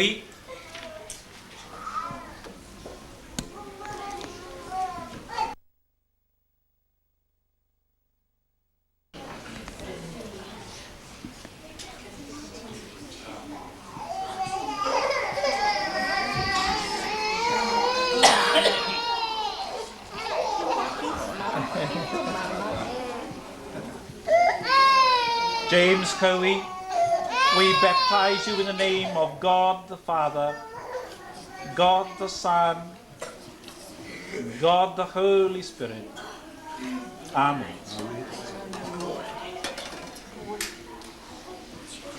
James Coe, katohia koe ki te ripeka o te ariki, noho mai I roto te ariki. Amine. Amen.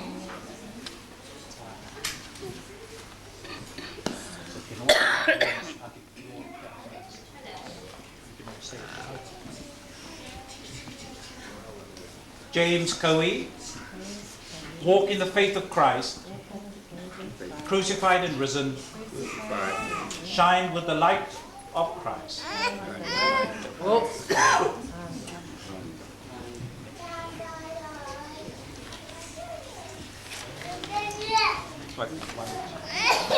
right. Heavenly Father, bless this child. We thank you for the gift of creation. May the knowledge of you dawn on him. May the love of you grow in him. And may the word and work of your Spirit be seen in him. Through Christ our Lord. Amen.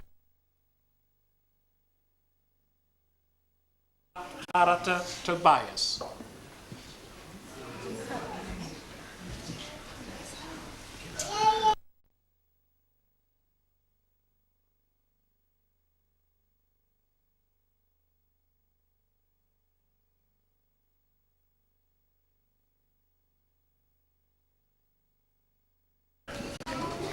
Caroline Harata, we baptize you in the name of God the Father, God the Son, God the Holy Spirit. Amen.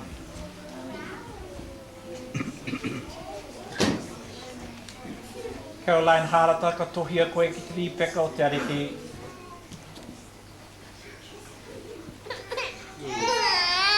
Noho mai I roto te ariki.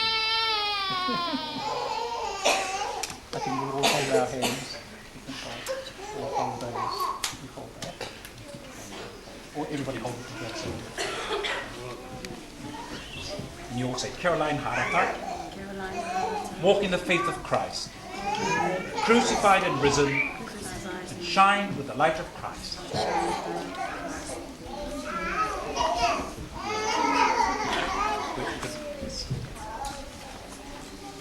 Let us pray. Heavenly Father, bless this child, and we thank you for the gift of creation. May the knowledge of you dawn on her, and may the love of you grow in her. May the word and work of your Spirit be seen in her. Amen. Amen.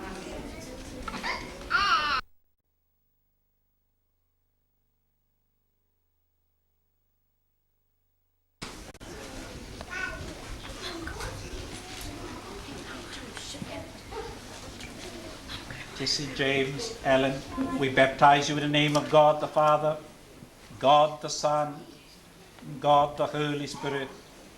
Amen.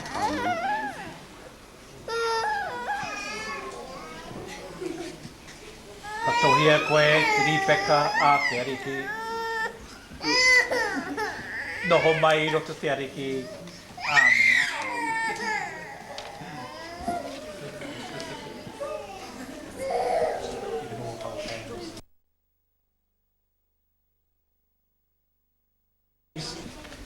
Say that.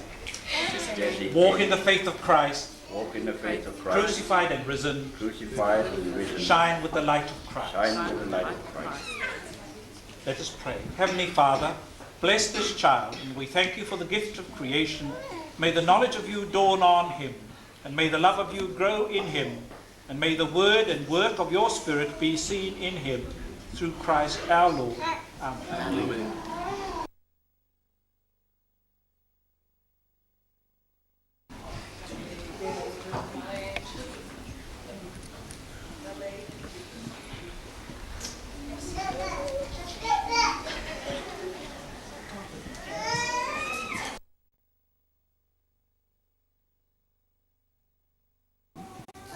God, the Holy Spirit. Amen. Amen.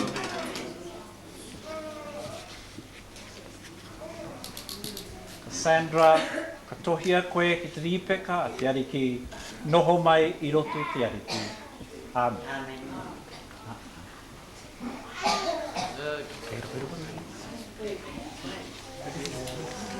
Amen.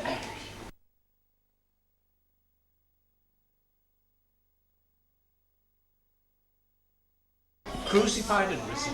Crucified and risen. Shine in the light of Christ. Amen.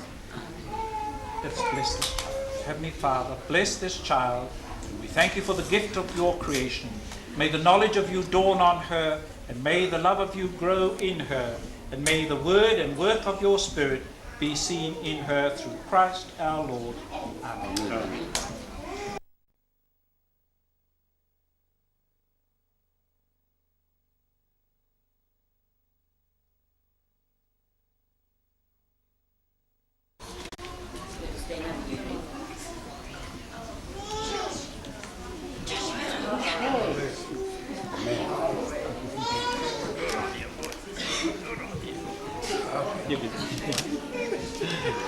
Kāwhia tangaroa, in the name of God the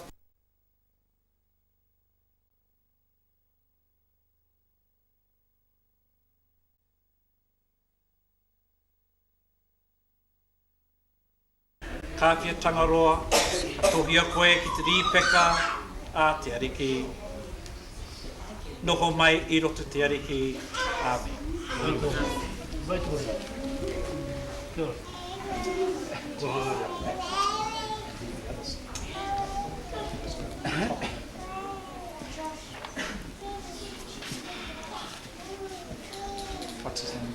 Kawhia Tangaroa. Kawhia Tangaroa, walk in the faith of Christ. You say that. Crucified and risen, shine with the light of Christ. Amen. Heavenly Father, bless this child. We thank you for the gift of creation. May the knowledge of you dawn on him, and may the love of you grow in him, and may the word and work of your Spirit be seen in him, through Christ our Lord. Amen. Amen.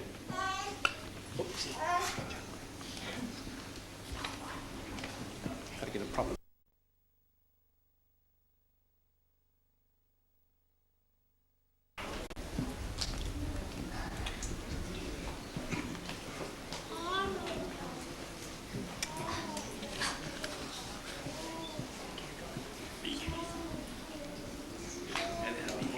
David, Thomas, Hugh, we baptize you in the name of God the Father, God the Son, and God the Holy Spirit. Amen.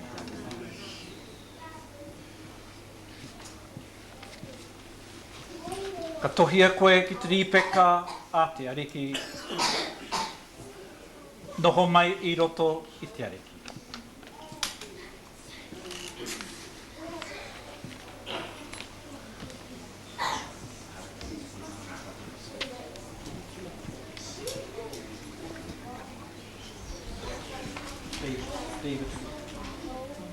David Thomas Hugh. David Thomas Hugh. Walk in the faith of Christ. Walk in the faith of Christ. Crucified and risen. Shine with the light of Christ. Heavenly Father, bless this child. We thank you for the gift of your creation. May the knowledge of you dawn on her, and may the love of you grow in her. May the word and work of your Spirit be seen in him. In him. Amen.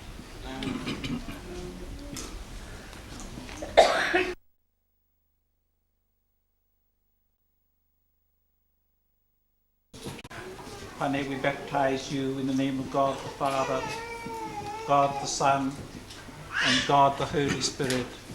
Amen.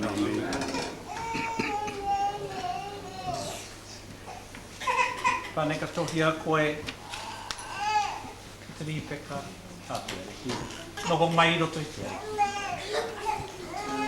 Ka koe ki ngā koe atu noho. Together we sing.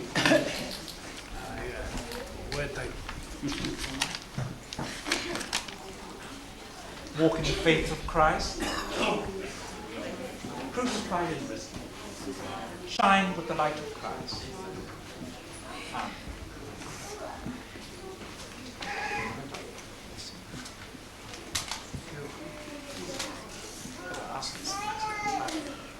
Heavenly Father, bless this child. We thank you for the gift of your creation, and may the knowledge of you dawn on her, and may the love of you grow in her. And may the word and work of your Spirit be seen in her, through Christ our Lord. Amen. Baby.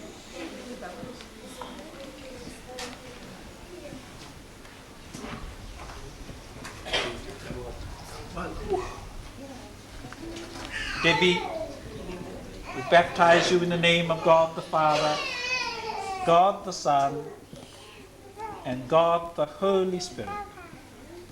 Amen. Amen. Ka tohia koe ki te ripeka a te ariki, noho mai I roto I te ariki.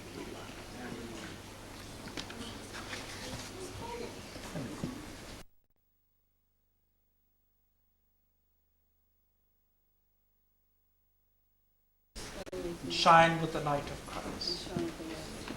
Heavenly Father, bless Debbie, and we thank you for the gift of your creation. May the knowledge of you dawn on her, and may the love of you grow in her. May the word and work of your Spirit be seen in her, through Christ our Lord. Amen. Thank you.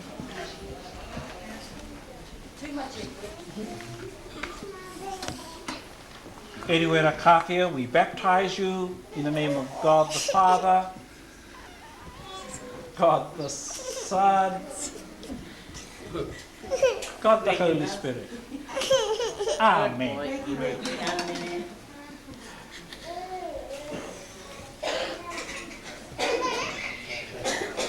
Ka tohia koe ki te rīpeka a te ariki, noho mai I roto I te.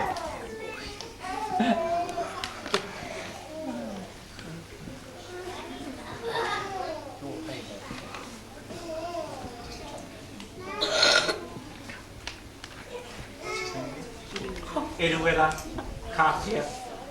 Together we say, walk in the faith of Christ, crucified and risen, shine with the light of Christ. Heavenly Father, bless this child. We thank you for the gift of creation. May the knowledge of you dawn on him. May the love of you grow in him. And may the word and work of your Spirit be seen in him through Christ our Lord. Amen. Anyone else we have missed out?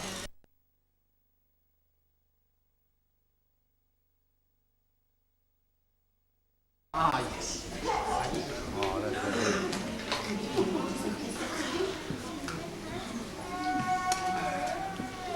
Of God the Father, and God the Son, and God the Holy Spirit. Amen.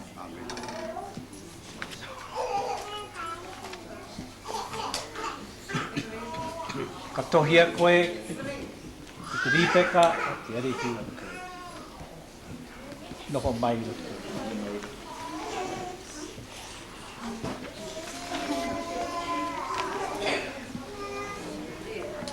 Say his name. Walk in the faith of Christ, crucified and risen, shine with the light of Christ. Heavenly Father, bless this child, and we thank you for the gift of creation. May the knowledge of you dawn on him, may the love of you grow in him, and may the word and work of your Spirit be seen in him through Christ our Lord. Amen. Any more little babies? Any more big babies? Any more middle-sized ones? Here's your chance to be baptized. To turn to page 387. O me ngā mea o tātou kua te tīriri. He whakahau tēnei I tō tātou I o tātou iriritama. So those of us who have been baptized, we now renew our own baptisms with those mokopuna who have been baptized today. And it's on page 387, and it is the affirmation. The dark print is your response. The dark print is what you read to us. Together we are going to say, praise to God who has given us life. Whakamoimititia te atua te kai homai I te ora.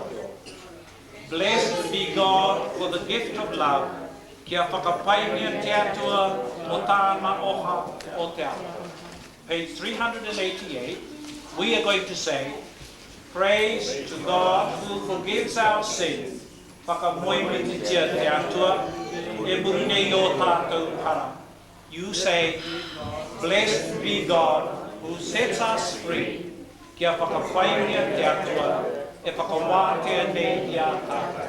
We say, praise to God who kindles our faith.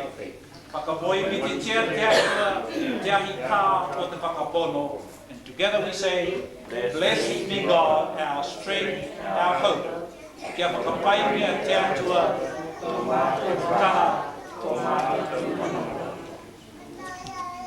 Just pause a while there.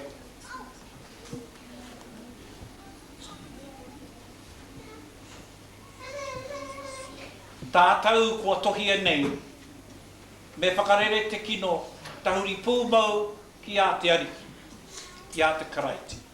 O tā tātou whakahoki, whakapaingia te atua ko I huru. He aha tō whakapono. E whakapono ana a hau ki te atua, te matua, te kaihanga o ngā mea katoa. Ki te atua, te tama, taku kai hoko a ihu karaiti, ki te atua te wairua tapu, te kai homai I te ora me te tika, ko tēnei taku. 389. To all of us who are parents, and to all of us who are sponsoring these children, how then will you care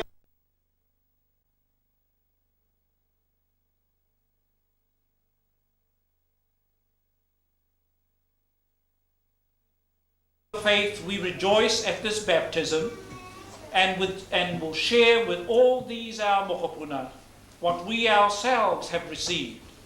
What have we received? A delight in prayer, a love for the Word of God, a desire to follow the way of Christ, and food for the journey. To all our mokopuna we say, you are now a pilgrim with us. As a member of Christ's body, the Church, you will be challenged to affirm your faith in God and receive the laying on of hands in confirmation. May you grow in the Holy Spirit, fulfill your ministry, and follow Christ your whole life. Bless our children again. God bless you with wisdom and love.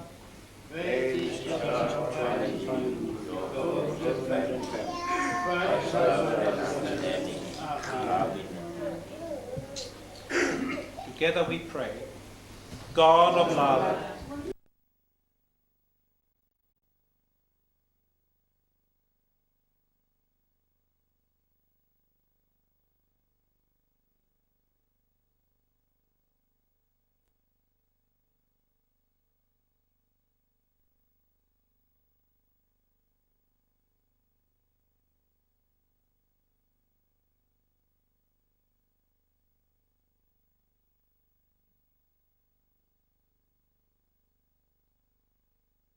I'm going to ask our senior Reneti to close with the blessing and, for this time, the grace.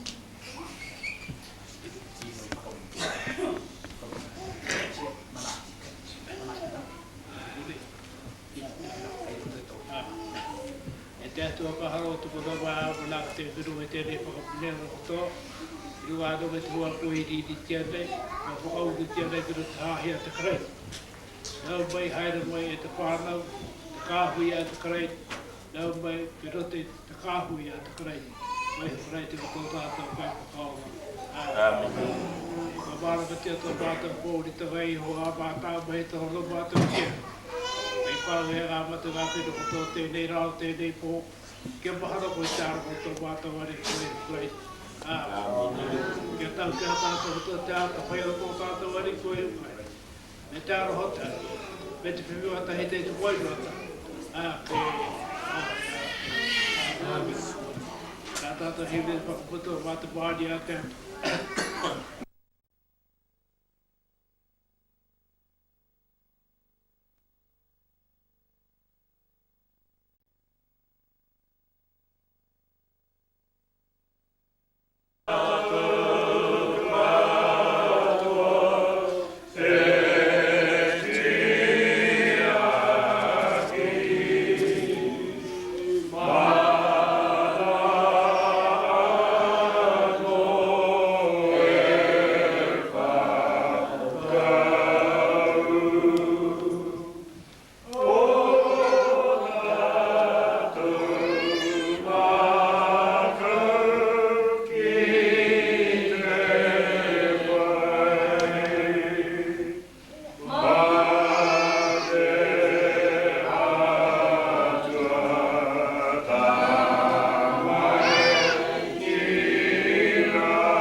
pamphlet from those children we baptized today, giving their advice to their parents.